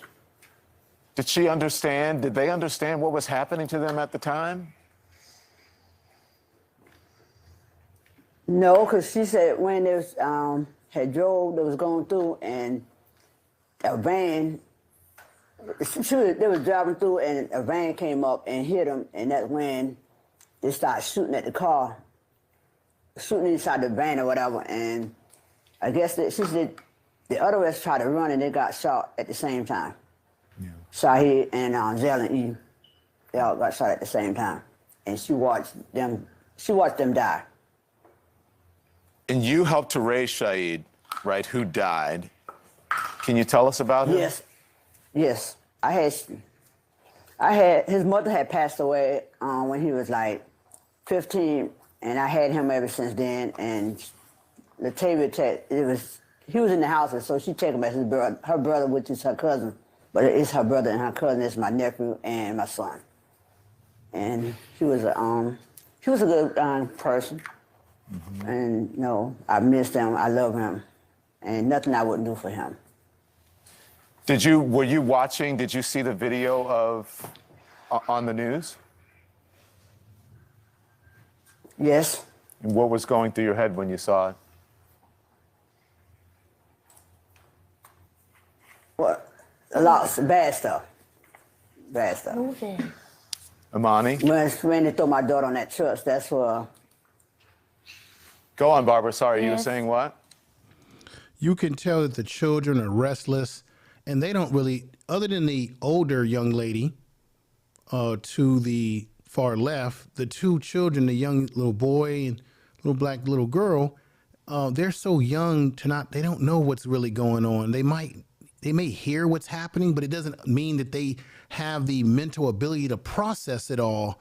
I just don't think that I would have children that young hearing this sort of, it's just so much to take in. And then they're on television and they're kind of restless, and I don't like it. How do you all feel about it in the chat room? I don't know. No, sir. Especially when I saw them throw my daughter up on that truck and shade on it. They just grab them and throw them up on like trash. They throw them on the trucks, and I didn't like it, and I wanted to get to her. I didn't like it either. They threw them on the trucks like trash. Amani, you saw it. You must have been worried about your mom. What were you thinking? I was just thinking, like, why did they get kidnapped and stuff like that? Yeah. Do either of you know about what happened and why? Because they believe at this point that is a case of mistaken identity. Have they told you anything beyond that? Have you spoken to authorities at all, Barbara? About the kidnapping? Yes, ma'am. I talked to someone that was asking me a question about when it first, I guess after day two after it happened, and he was asking me something about it, and I told him, he was asking me a question about Latavia and that she was in danger. What are you hoping comes out of this? I know no one can bring your love. See that the young lady in the yellow, she doesn't know what the hell's going. She's not processing any of this. She's restless, just like her little brother. I don't think that the two younger children should have been sitting on this couch on this interview. I just think it's inappropriate. I think that they need to be, they need to process this, and this needs to be handled privately, not on freaking television. And then Don Lemonhead should have probably told her to let the...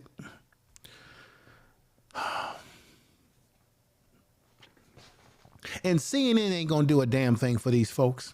They just exploiting the situation as they always do. They don't give you the deeper context to what's going on. I feel bad for the mother. I feel bad for the family members that lost their loved ones.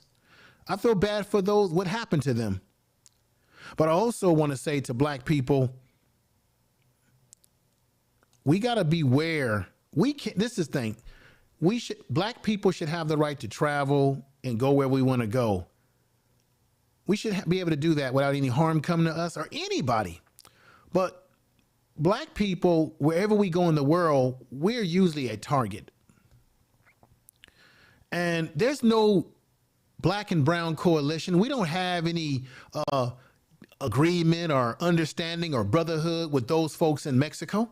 They don't give a damn about, like I said, you're dealing with a country that doesn't even give a damn about their own people. They kidnap, they snatch women up in Mexico like nothing. People go missing in that are Mexican people that get harmed every day by the thousands, and nobody cares. So they're not going to care about black people coming into their country. Therefore, which is why Shaquilla Robinson has yet to get justice, or her family, and I doubt this situation here, if it's going to be just as swift for them.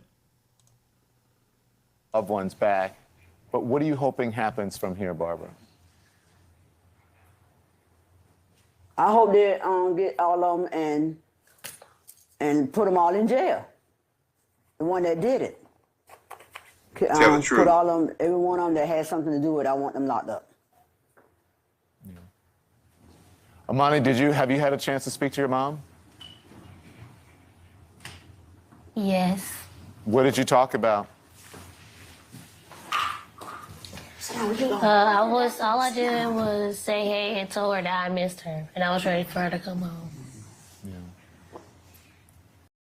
Folks, I didn't like that. You see that the young lady, young girl, she's a girl, in the yellow Gap outfit is getting up because she's restless. Maybe she's getting up because she doesn't want to hear any more of this. Maybe it's doing something to her to hear all this tragedy. These are kids. Their brains are not fully developed. Maybe she got up because she didn't want to hear anymore. Maybe it was making her feel uncomfortable. And then you're making her sit there when these young children shouldn't have to listen to this right now. It's going to take them a while to process what happened to their mama. We're looking at kids that the mother lost custody or some sort at one point in time. I wouldn't be surprised if the mother that you see over to the right has the main custody of these children. If y'all disagree with me, I have no problem if you disagree with my point of view here. I just don't think,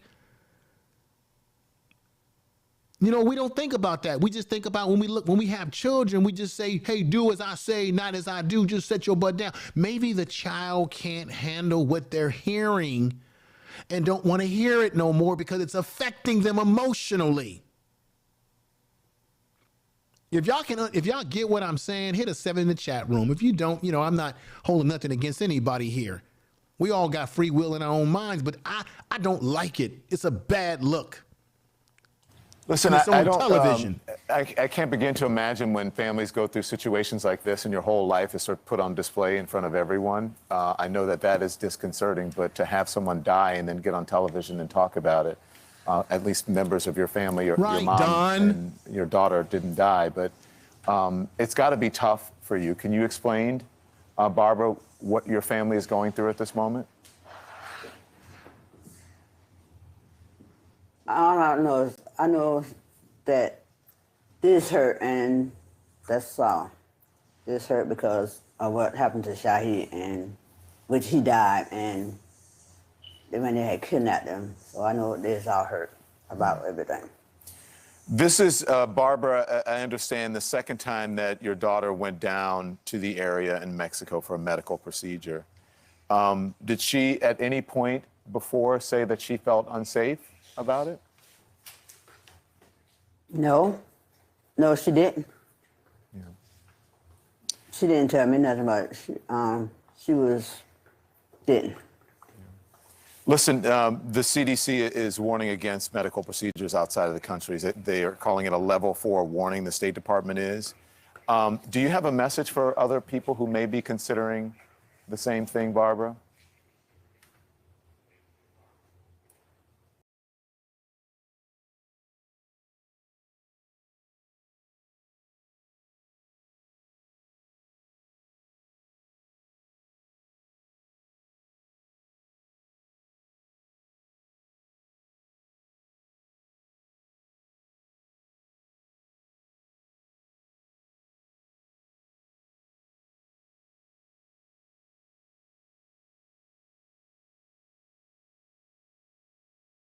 Yes, yes, yes.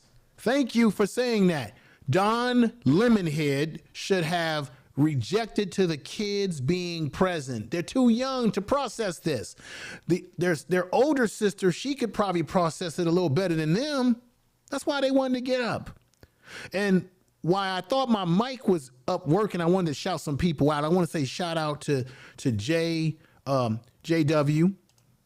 Final Say TV, thank you for being here, brother. Patora Afro, thank you for being here. Mike B, thank you for being here. DOD, thank you for being here. Sister M Mills, thank you for being here. Tender Catering, thank you for being here. There was another brother that came, there was some other brothers that came into the chat room that I want to give some love. Sister Yalfi's in the house, thank you for being here. The infamous Styles 301. There's another brother in there. I think Johnson was his name. Everybody that's here, thank you, thank you, thank you. But there was someone else that I wanted to shout out. Uncorn Savage is in the house. And there was a brother by the name of Johnson 357. I think I wanted to shout him out. Golden Melanin is here. JD, just the whole, all of you. I appreciate you. Stephen Gilmore, TV, YouTube channel. Make sure you check him out. Check out all of each other. Write each other's names down. Appreciate you. Let's get back to this. I don't really like this part of it. I'm going to end this portion. It's almost over. Let's just. No. I just wish that I know that for the family member that was, like the other family, I would know that is hurt and feeling, sad and stuff about it. Yeah. And some of the people out in America, they probably do too. How are you guys? Are you guys going to go are you going to Texas or what? How are you going to tell the truth? I want to end that there. That particular portion of the stream today, we're getting close to a conclusion. I'm going to play a final video, not now, in just a moment, of the 5th person who didn't have the proper identification to get into Mexico, and she went back to her hotel, and she's going to tell you exactly in her own words how she was feeling. She had an interview with Anderson Cooper from CNN. I want to play that as a crescendo to today's program, but I want to alert you to something. Don't you think that this situation in Mexico is only in Mexico and it doesn't have tentacles here in America? Because in Mexico, you have the Mexican mafia that controls a lot of these street gangs, these Hispanic street gangs, like the Serenos, the Norteños. The Border Brothers is an older organization that was in the prison. These are prison gangs. These are what you have is disruptive groups, and you have prison gangs. There's a difference. The street gangs go by, these Hispanic street gangs will go by different types of names, like the 18th Street gang in Los Angeles. You got MS-13 out there. You got these various groups that have these street gangs. Then when they come into prison, they fall under one, such as Northerners, Norteños, which is all the Mexican gangs in Northern California. I know this stuff because I've had to learn and study this stuff in my work capacity. I deal with guys in the prison system as a therapist, but I have to be trained about these things, okay? You have these Serenos who are representing the Mexicans from Southern California, and they both don't like each other. The Norteños will align themselves with the black gangs, the Bloods, the Crips, or the black guerrilla family, which they fall under. And it's always over one thing again, the drug trade. Who's going to control drugs in a prison? The Serenos, which is the Mexican gangs that comprise Southern California, they will align themselves with what? The white supremacist gangs, such as the Aryan Brotherhood, to fight against what? Who's going to control the drugs and resources in the prison? Okay? Now, next lesson here. Then there's a group in California called the Fresno Bulldogs. The Fresno Bulldogs are outliers. They don't follow the Norteños don't like them. The Serenos don't like them. They don't like them because they don't adhere to any rules and regulations within the system. So you have the Fresno Bulldogs. Nobody likes them, okay? And then you have these various gangs throughout the communities, and these gang structures impact black people, particularly in Los Angeles, California, where they attack us because the Mexican mafia has a green light. Now, let me show you what this is all about. This is a symbol that you better recognize very quickly, ladies and gentlemen. This is the Information Man Show. Tell the truth. Tell the truth. This symbol represents this black hand represents simply this, the Mexican mafia. So you will have guys that will have this tattooed on their body right here. Let me give you another display of it. The black hand.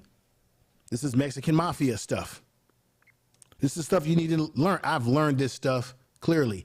Gangs who defend the Mexican mafia, that's the street gangs.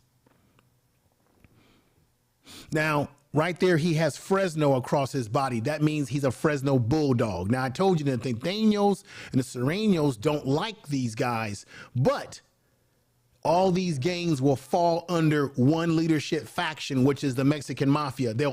So even though they don't like each other, they will still do the bidding of the Mexican mafia, which is the hierarchy in the system. You see, he's got the Bulldog tattoos on his body. This guy right here is an informant. This is Renee. He's in the penal system, I believe, here in California. You see, he's got the black hand symbol. This guy was an informant. He gave up evidence and gave up all the intel to impact the Mexican Mafia. The Mexican Mafia controls these gangs from Mexico because you have these street gangs that adhere to these. So you have, it's called disruptive groups. Disruptive groups are the ones that are the street gangs that sell the drugs and do all the terroristic activity. This man right here, Renee, was a high up lieutenant or a high up recognized individual within the Mexican Mafia gang system. He gave up evidence and spilled the beans. So he is considered no good. And in California, we have something called, when you put guys in protective custody, you put them in protective custody. You put them on a yard where there's less stuff. Sensitive needs yard, they call it. These gangs operate in America, like the MS-13, who's another outlier. They operate and do the bidding and all the dirty work for these cartels in Mexico and South America. So when the South Americans bring the drugs over here, or the Mexican gangs bring the drugs over here, the cartel, these kind of individuals, the gang members, sell the drugs on the street and enforce, and they act as enforcers. And they also in Los Angeles been trying to take over territory where black people live. There's no black and brown coalition, folks. This shit is serious. So you think that what just happened to those folks, nobody on YouTube is going to tell you what I'm telling you right now. Nobody, because they ain't studied it. Only people going to tell you this is people that done studied it and know what's going on. You think what happened to those black folks, these black folks in Mexico, is isolated just to black folks going to Mexico. No, these gang factions that work for the cartel, work for the Mexican Mafia, adhere to their rules and regulations, have already said there's a green light on black folks in Los Angeles, California, when it comes to territory for controlling drug territory.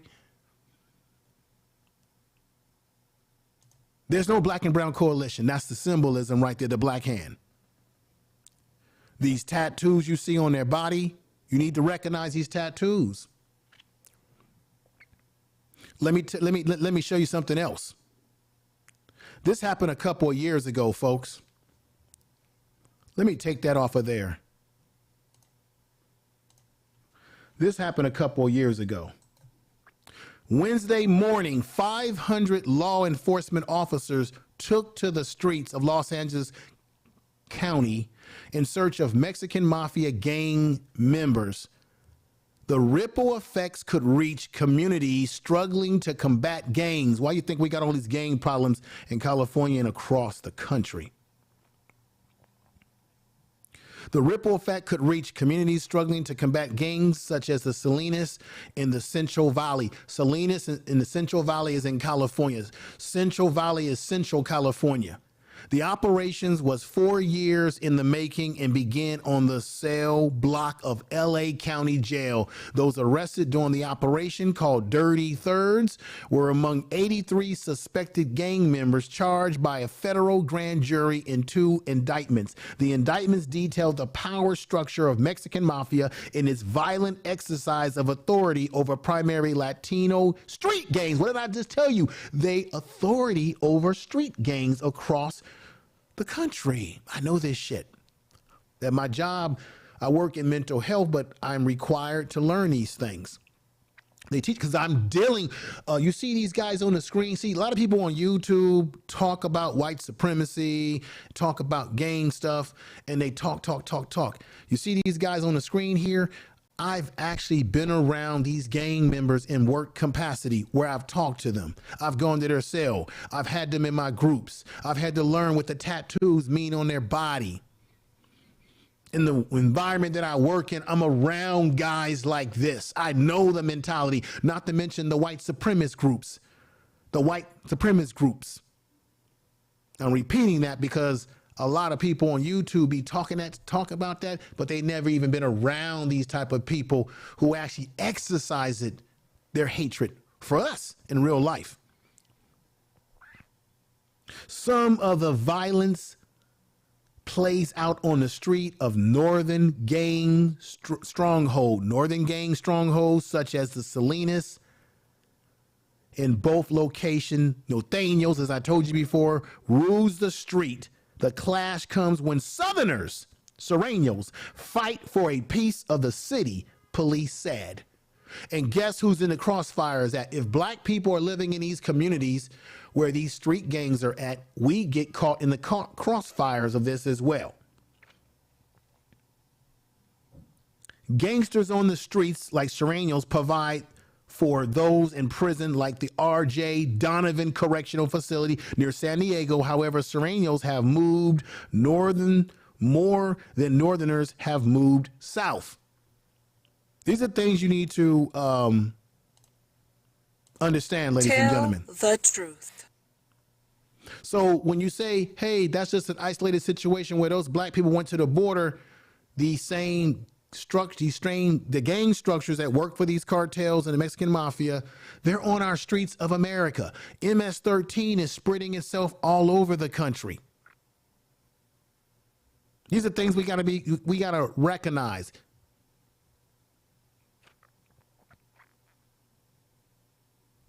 And there is no black and brown coalition. And there ain't no people of color. You got to get out of that people of color talk. These folks in Mexico ain't looking at us as no people of color. They're looking at us as being in their way of their operations. And they've got their street gangs working their magic. Let me show you a picture of these two Mexican mafia members.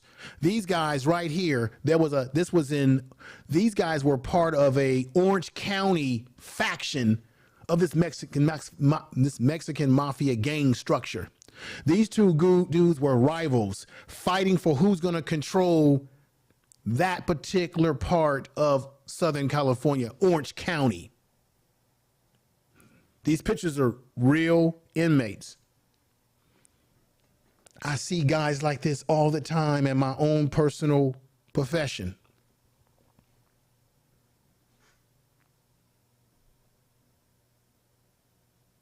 This is a spill-off from what's happening in Mexico. So what's happening in Mexico is not simply isolated to the cartels, it's spilling over into America. Why? Because again, America has a sensational appetite, ladies and gentlemen, for drugs. Drugs is primarily what's fueling these problems. Tell the truth. I want y'all to understand that. They are fueling these problems. So these are tattoos that Mexican mafia members will have on their bodies. Or they'll have other symbolisms on their bodies like you see these guys. Or this guy right here who was a high up in the Mexican mafia who basically gave state evidence and now he's considered a rat according to the Mexican mafia or the gang structure. This shit is real. It ain't just isolated to Mexico. What they're doing in Mexico is spilling over into our borders. And y'all need to understand. If you get what I'm saying, you understand what I'm saying, where I'm coming from, ladies and gentlemen, this information, man, hit a 7 in the chat room. Share the damn video. I appreciate you all here. I really do. Tell the truth. Now, as we get to the conclusion of today's program, I want you to hear the interview. It's a short interview with one of the 5th members of the group of black people who went to Mexico, 2 that were deleted, 2 that survived, which was Eric Williams and Latavia McGee, who's survived. And they're both lucky. But you had one sister who almost went over there, but didn't have proper identification to get in, and she feels very down. She also said in this interview, please don't look at them as bad people. true, we shouldn't look at people as bad people, but we also should know, we should also recognize that these were not 4 black people who went to Mexico who had clean backgrounds as it relates to drugs and all this other stuff that goes on. But they still should have never been kidnapped and deleted in the first place. Let's hear what the young sister has to say right now. Cheryl, thank you so much for joining us. I'm so sorry it's under these circumstances. How are you doing right now? It's hard. I'm trying one day at a time. It's a lot to process. So you were the first to actually alert authorities in Brownsville about that your friends were missing or hadn't made it back. Can you let's just start by telling us about why you and your friends were planning to go to Mexico? Latavia is my best friend. She hit me up and asked me to join her, to accompany her in a trip to Brownsville, Texas for cosmetic surgery. And we began the road trip. We left out on Thursday and traveled to Texas. Once I got there, I was then informed that her procedure was being done across the border. In that event, we were just arriving in Brownsville, Texas at Studio 6, and I didn't have proper identification, so I couldn't join her to go across to the border, which left me back at the hotel. So because you didn't know you'd be you didn't know you'd be going out of the country, you didn't know you'd be going to Mexico, you didn't bring ID with you. Did you travel with her and the others to Brownsville, or did you meet them there? No, we all traveled together. Okay. It was a road trip. So did you have any idea about threats down in Matamoros or what it was like across the border? Or did Latavia? No, sir, not at all. Not to my knowledge. I'm assuming that she didn't know because I know her. Like, she's not gonna travel to danger.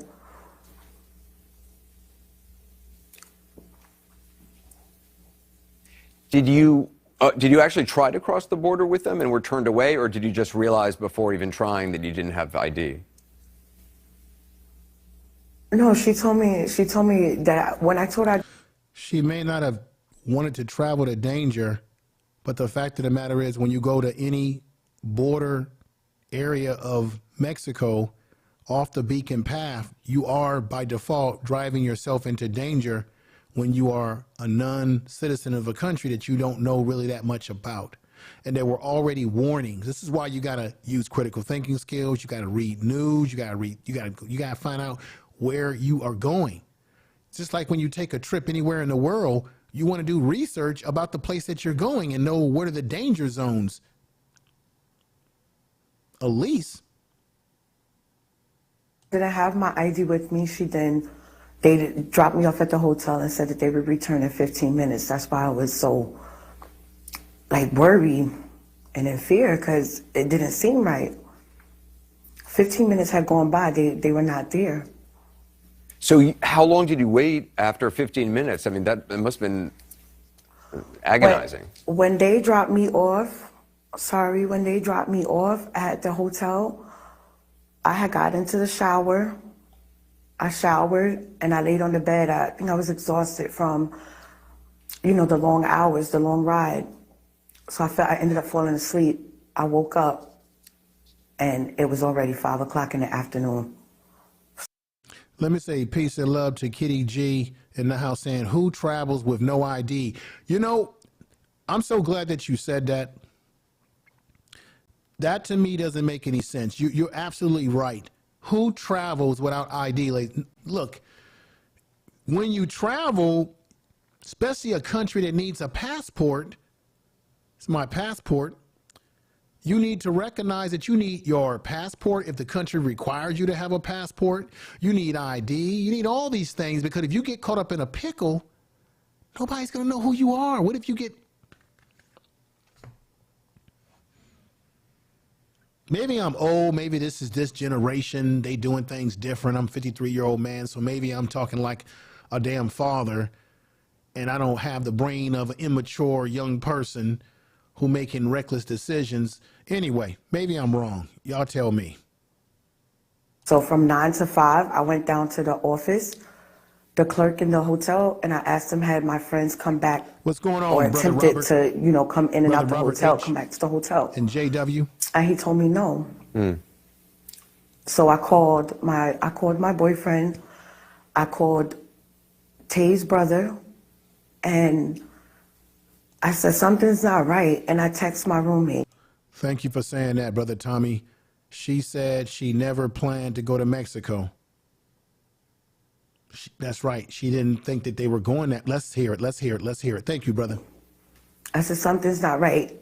9 o'clock got here, 12 o'clock got here, midnight, and then now we're into Saturday morning at 10:23. It's literally a few minutes before checkout. I'm like, there's no way. I called the cops immediately. Everybody, like I said, we want to examine this from both sides of the angle. Do you think, as you see on the screen, do you think this was a drug deal that gone back wrong? And let's say maybe the cosmetic surgery was on the menu of things that they were going to do as a side piece, but do you think it was just a drug deal gone bad, or just because the reports in the news, if you believe it, is that the cartel is claiming that they thought that these black people were a rival gang or a rival gang of Haitians. Where would they get that at? When the cartel put that letter out saying that that's not what they do. They don't go after tourists. That's what they say. So why would the cartel see them as a rival? That's a question you got to think about to yourself and talk about in the chat room what you think. Let's continue. And I know you had their luggage, you had their things. Is that right? I had 3 of the 3 male victims' belongings. I retrieved it after it became 11 o'clock. At what point did you learn about what had actually happened? When did you see the video? They sent it to me, I think, it had to be like between Saturday night and Sunday morning, like the wee hours. What did you think when you saw that? I mean, I dropped the phone. My body clenched up. I dropped the phone. That's a really good point by JD. I think that if that were the case, that it was a drug deal gone bad, the FBI who brought them back would know that. How would they know that, though? This all happened on Mexican soil, which, keep this in mind, the FBI, the police, the America has no jurisdiction in Mexico. And you heard me play Judge Joe Brown on Real Dana's show, where he said that America's been subsidizing these damn cartels because they have these black ops relationships. So I'm just asking as a question. How would the FBI know anyway that it was a drug deal gone bad if they weren't even there in the first place to witness what exactly happened? Just like we got Shaquilla Robinson, who still hasn't gotten any justice for what happened to her on Mexican soil. In this case, by other Americans who harmed her. In this case, it was Mexican citizens who harmed these black folks. It's just the thought. I'm not coming at you disrespectfully. I'm just asking this for the sake of the thought of it, of the argument and discussion. Oh, my stomach was in knots, and I just began praying. I just began praying for the return of them. I didn't know much about the cartels, and I started looking up videos, and it was bad. It was bad. I began to think the worst, and just thank God for her daughter, her 18-year-old daughter, Tay's daughter. She held me together. She held me together. She made me keep faith. Have you talked to her since? How have you been able to talk to Latavia? Have you talked to her daughter? How is she doing? Yeah, me and her daughter speak every so many minutes. And yes, I have spoken to T. It put me at ease a little bit. It was music to my ears to hear her voice. This is a good point right here. The cartel would not leave witnesses if the drug deal gone bad. They would get rid. I got to be honest. I don't think they would want to leave witnesses anyway. And you know, this is a town where ain't nobody going to squill on the cartel because they're concerned about retribution. So I think that's a very good point, that if it was, and see, I opened up this show asking that question, was this really about them going over there for the cosmetic surgery? Or was there something else going on? You know, that's just thinking critically. And this is thinking critically right here, Kendra G. Thank you for sending this. The cartels would not leave witnesses if the drug deal went bad. But I get what you're saying, but hell, the cartel just left their own people out there. What's that about? I've never seen it. Look, folks, I've never seen this happen before. You've never seen this happen before. When the last time have you heard of the cartel giving up their own people like this? It doesn't normally happen. And leaving letters talking about they apologize. Huh? Let's be honest. Everything about this doesn't make sense. You got to question everything. Yeah, cartels normally, at least that's what we think because we've been watching movies and television shows. We think that they usually wouldn't leave anybody alive if there was something like that. But then they jump out the window and leave an apology letter, which the news claims is authentic. We don't know. Then the cartel jumps out the window and put their men out there, and you got one laughing. Why is he laughing? What is that about? Because maybe he knows they ain't gonna do no serious time because the cartels control the state police in Mexico and control the police and control the prison system. Why would they put their men out here on Front Street? Huh? It's something to think about. Literally on Front Street. And figuratively on Front Street. What do you want people to know about Tavia and the others, about your friends? Oh, it fell again. I'm wondering too if they the real guys that did it. I want the world to leave us alone and stop being mean. I want them to have a heart because everyone has a past. That's true. What happened to her wasn't right. She didn't deserve it. She's a beautiful person.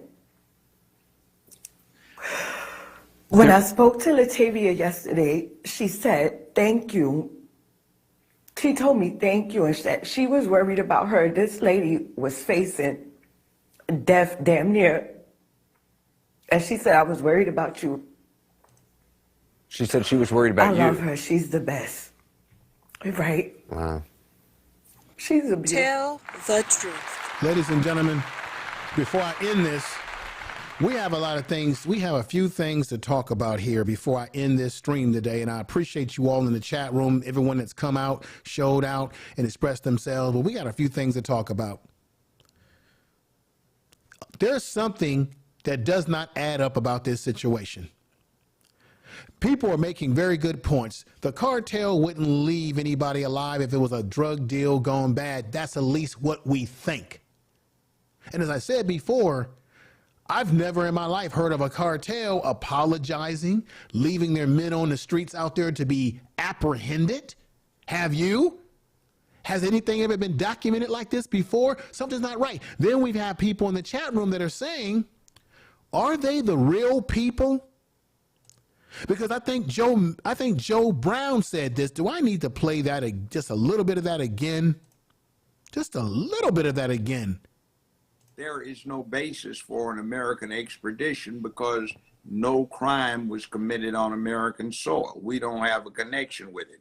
It's like, for example, if somebody killed a Mexican tourist in America, would America extradite an American citizen to Mexico to get tried by the Mexican authorities, or would they try that person here in the United States?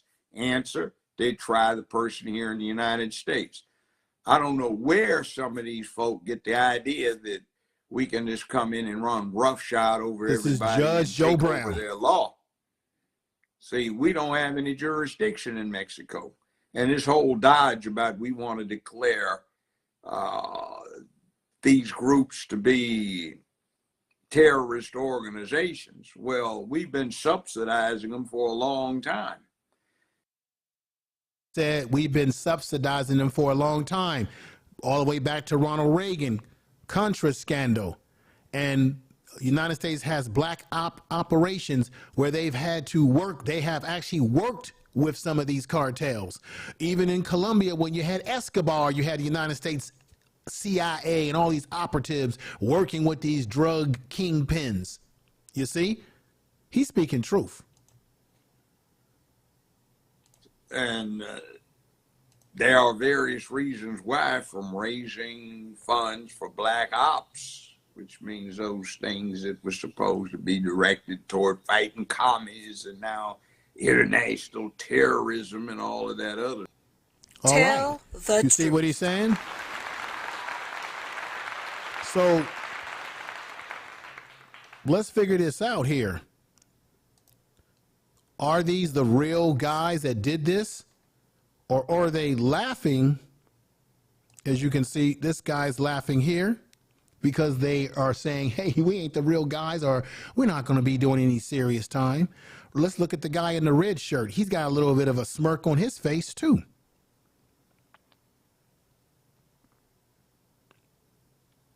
Folks, the cartel is doing this as show, and this is nothing but a dog and pony show.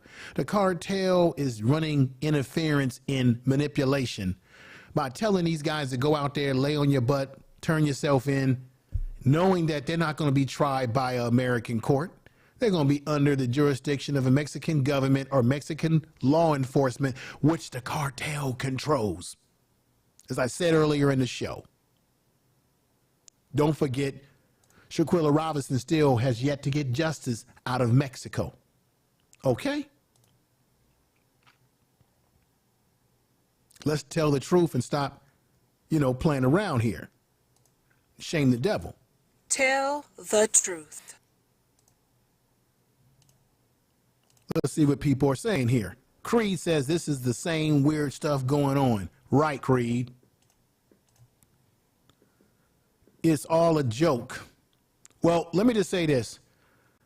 I feel bad, despite their criminal backgrounds.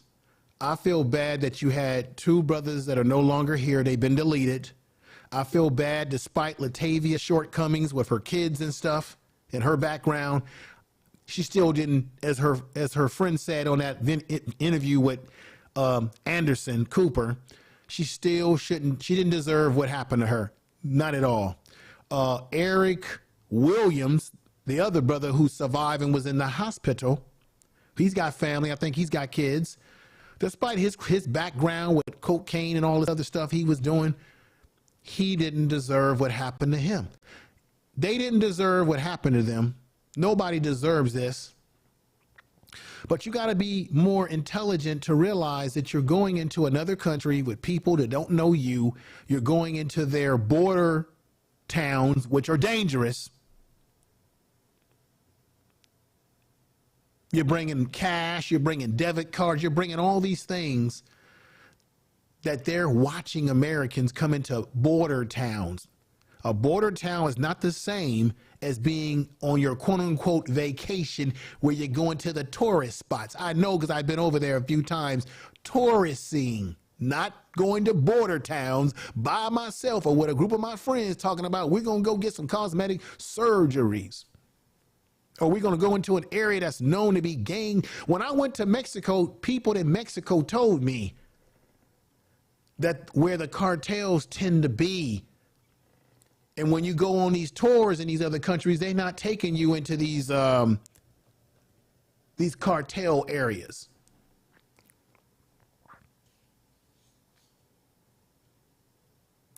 I'm almost ready to say that black people, especially after what happened to Shaquilla Robinson and not getting justice over there so far, maybe black people, maybe we should stay the hell out of Mexico. And I know we should be able to travel where we want to go, but maybe we should put we should boycott going to Mexico, black people. Maybe we shouldn't spend our money, go over there, nothing. Especially if they're not held accountable for what happened to the 2 black men. See, we got to wait and see. Are they going to try those cartel members for deletion of those 2 black men, plus the kidnapping? And will they get heavy time in their penitentiary over there? Remember, they're cartel members, and the cartel controls a lot of their policing over there. Christopher Davis says, I ain't never going to Mexico. I'm not going over there either. I've decided I'm finished with Mexico. But it's dangerous all over the world that you travel. Let's keep it real. Dr. BOA, salute. Good. Hey, what's going on, brother? Is he in here? Where's that brother at? Is he in the house? What's going on, Brother Clark? Is he in here? Did I miss him? Peace to him anyway. Let me give him a clap. Booker Alpha Romney. Yeah, where he at? Well, I missed him. Let me look at my thing here. Then I missed. Yeah, there he is. There he is, right there. Yeah. Yeah, that's my man. Book of Alpha Romney. Brothers, Dr. BOA.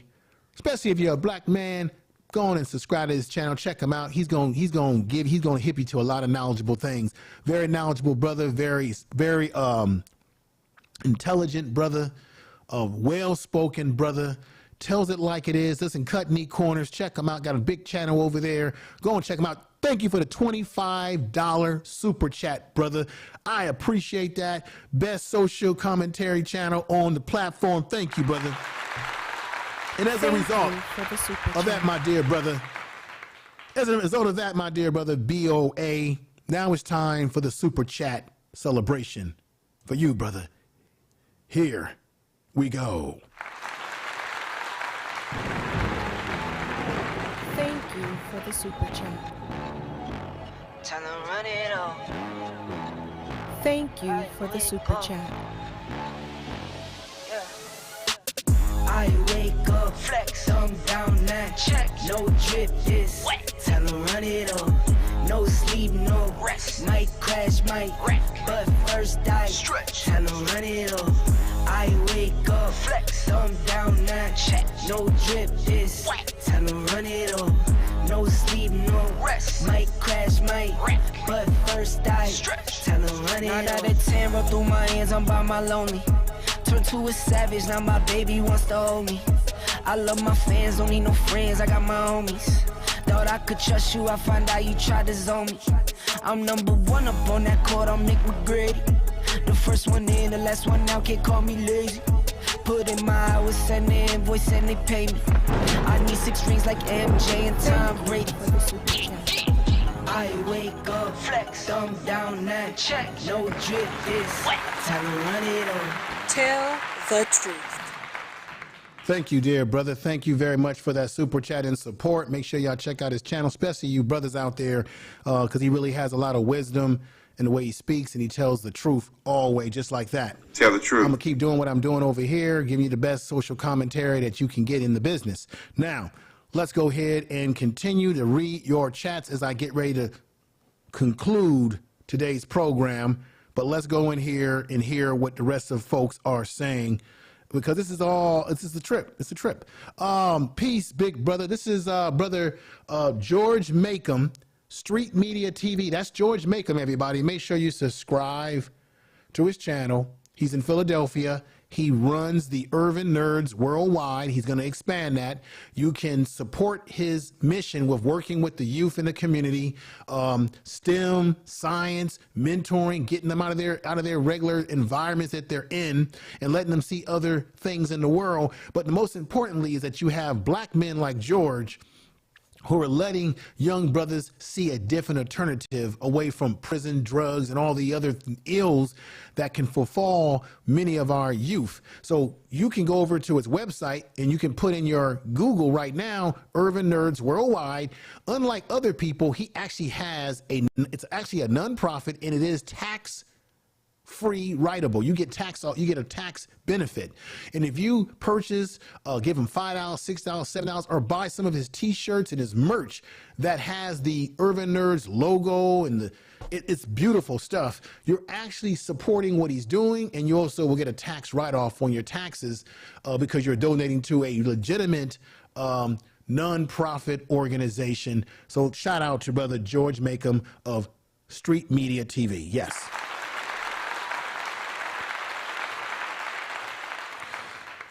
Let's see here. Golden Melon says, if it's dangerous here in the States, I sure would not want to travel to a country and still be unsafe. Very good points. Very good points. What's going on, Clark?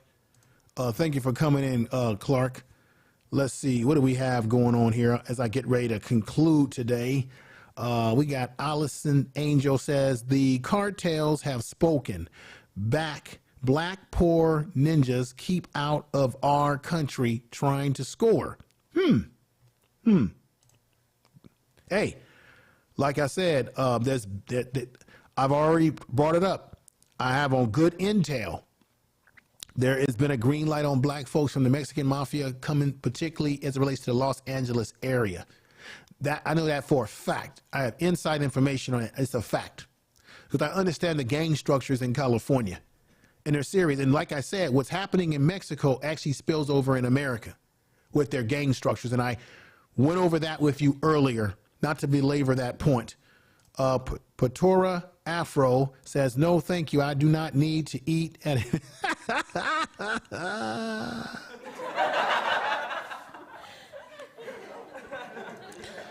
All right, y'all.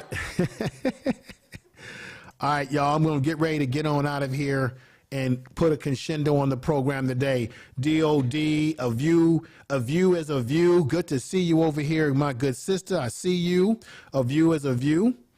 Earl Owens, RY, DOD, Jill's Chocolate Boutique. I'm looking at who's coming in, and anybody that I might have missed, I apologize if I missed anybody.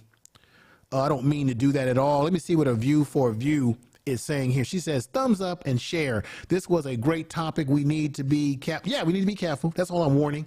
And to the, whatever people feel about Passport Brothers, I'm just saying this right now. Passport Brothers, bros, whatever you're going over there for is your business.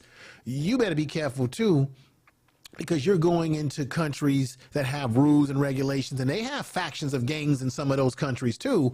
And they're seeing black Americans coming over there. Well, they're seeing Americans, and they may feel some kind of way about what you're coming over there for or what you're doing.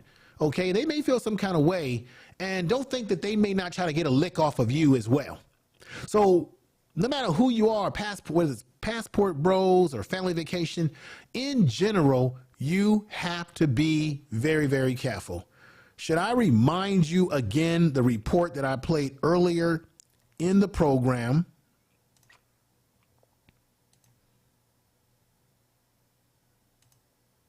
And I think I need to play just a little bit of this again. Countdown to spring break is on. If you've booked a trip to Mexico, you might want to consider a new travel warning. The U.S. State Department is urging Americans to avoid these 6 states in Mexico: Colima, Guerrero, Michoacán, Sinaloa, Tamaulipas, and Zacatecas. The agency says kidnappings are on the rise and there's an increase in violence. Cartel violence erupted in January in Culiacán. That's a city in northwestern Mexico in the state of Sinaloa. It happened after authorities arrested Ovidio Guzman. He is a leader. Tell the truth.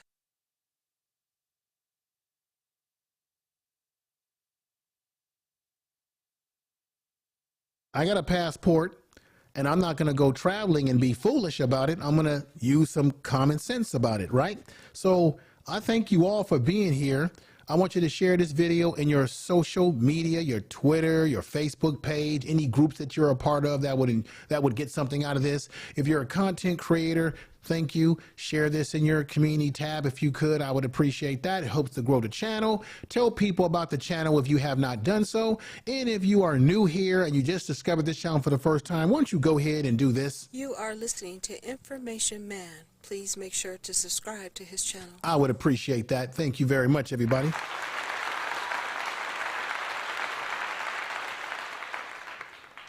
And with that said, I think it's time for me to get out of here. I'll see you.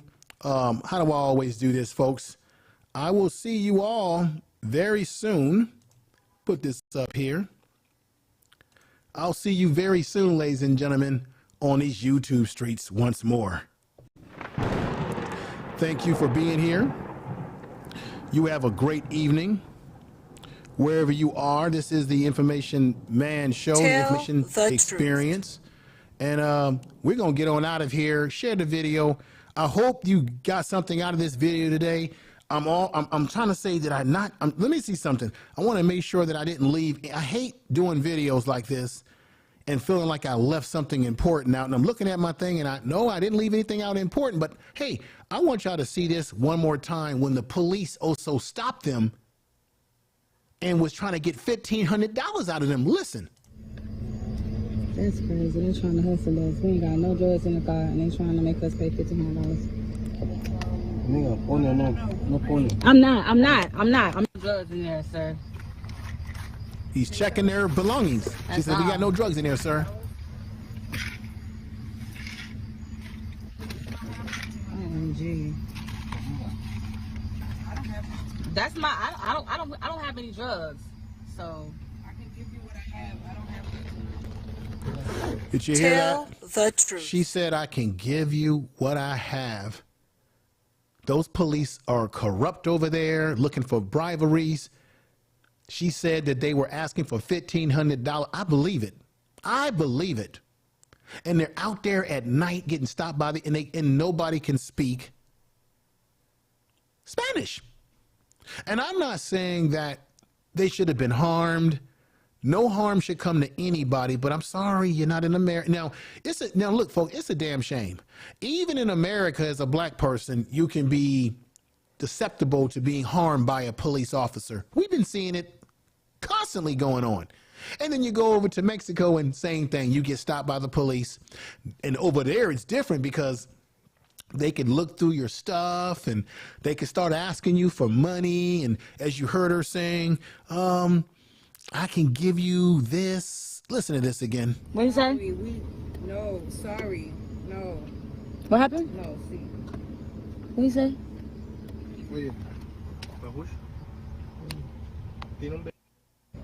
What you say?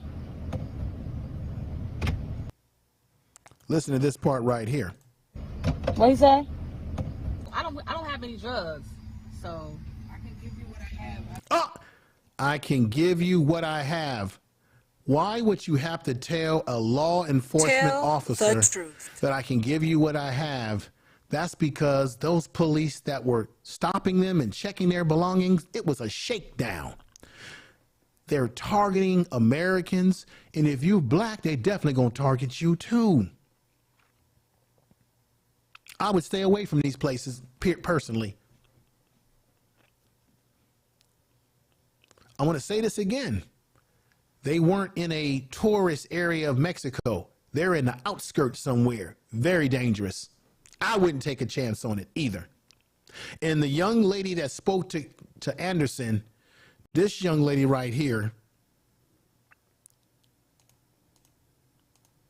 that her procedure was being done.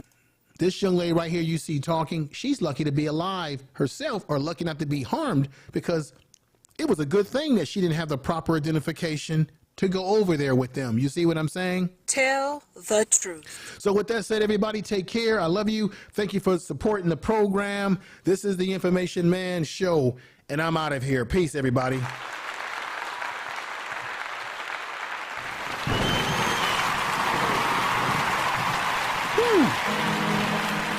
Take care, everybody. Thank you. Peace.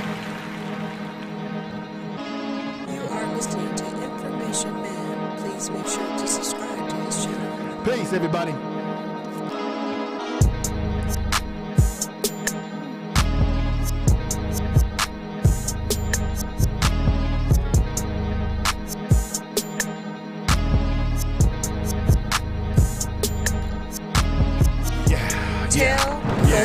The Information Man Show. Yeah. The Information Man Show. I'm gonna tell you truth over here, whether you like it or not. I'm gonna tell you truth over here, whether you like it. You're gonna get this truth, whether you like it or not. Tell the truth. Peace.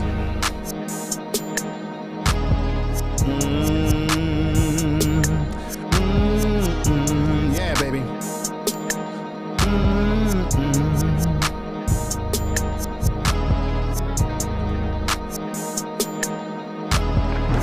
Tell the truth.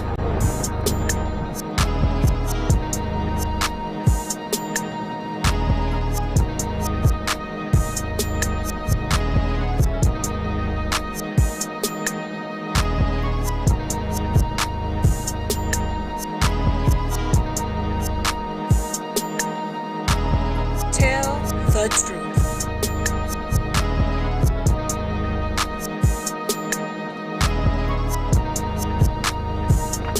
Tell the truth. Information is power.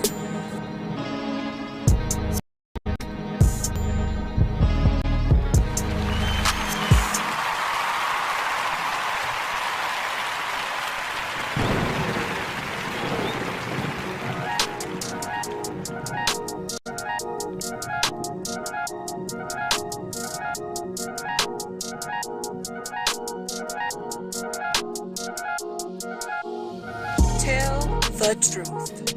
Tell the truth. Information is power.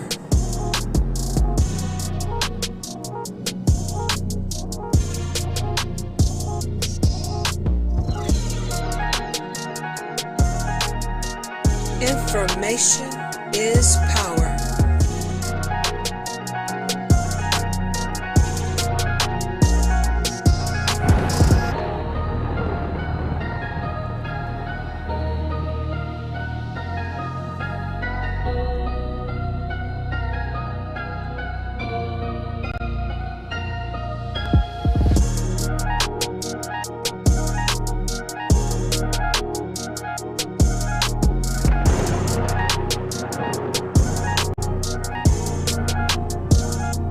Tell the truth.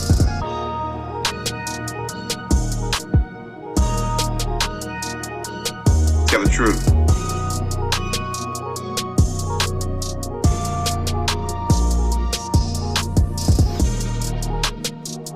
Tell the truth.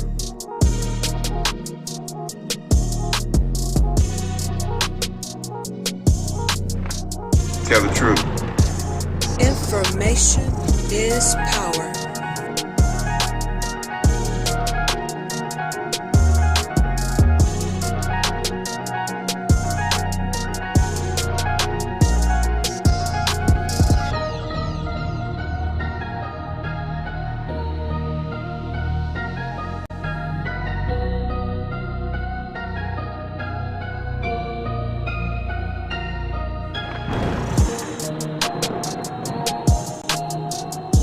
Tell the truth.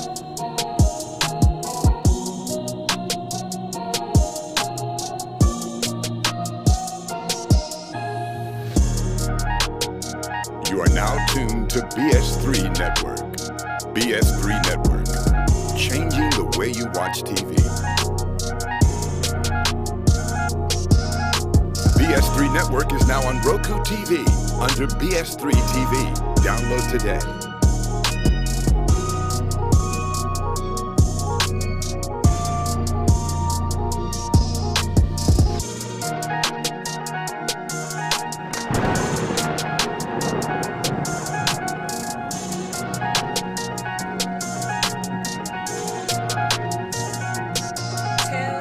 Tell the truth.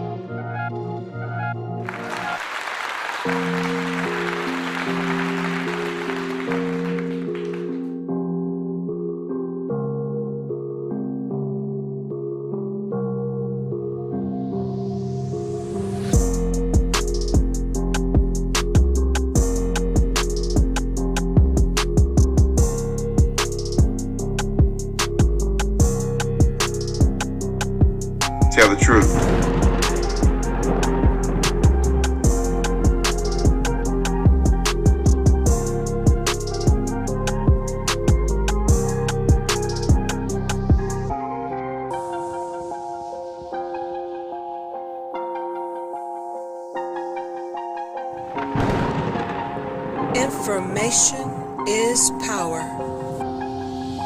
You are listening to Information Man. Please make sure to subscribe to his channel.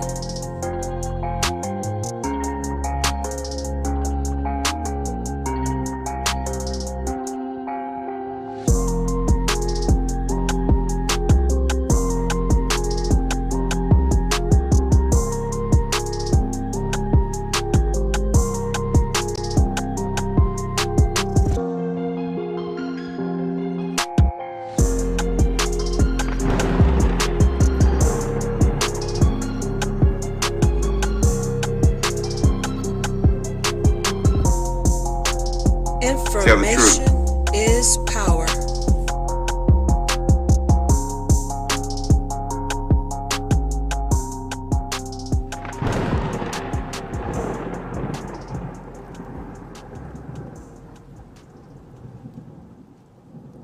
Tell the truth.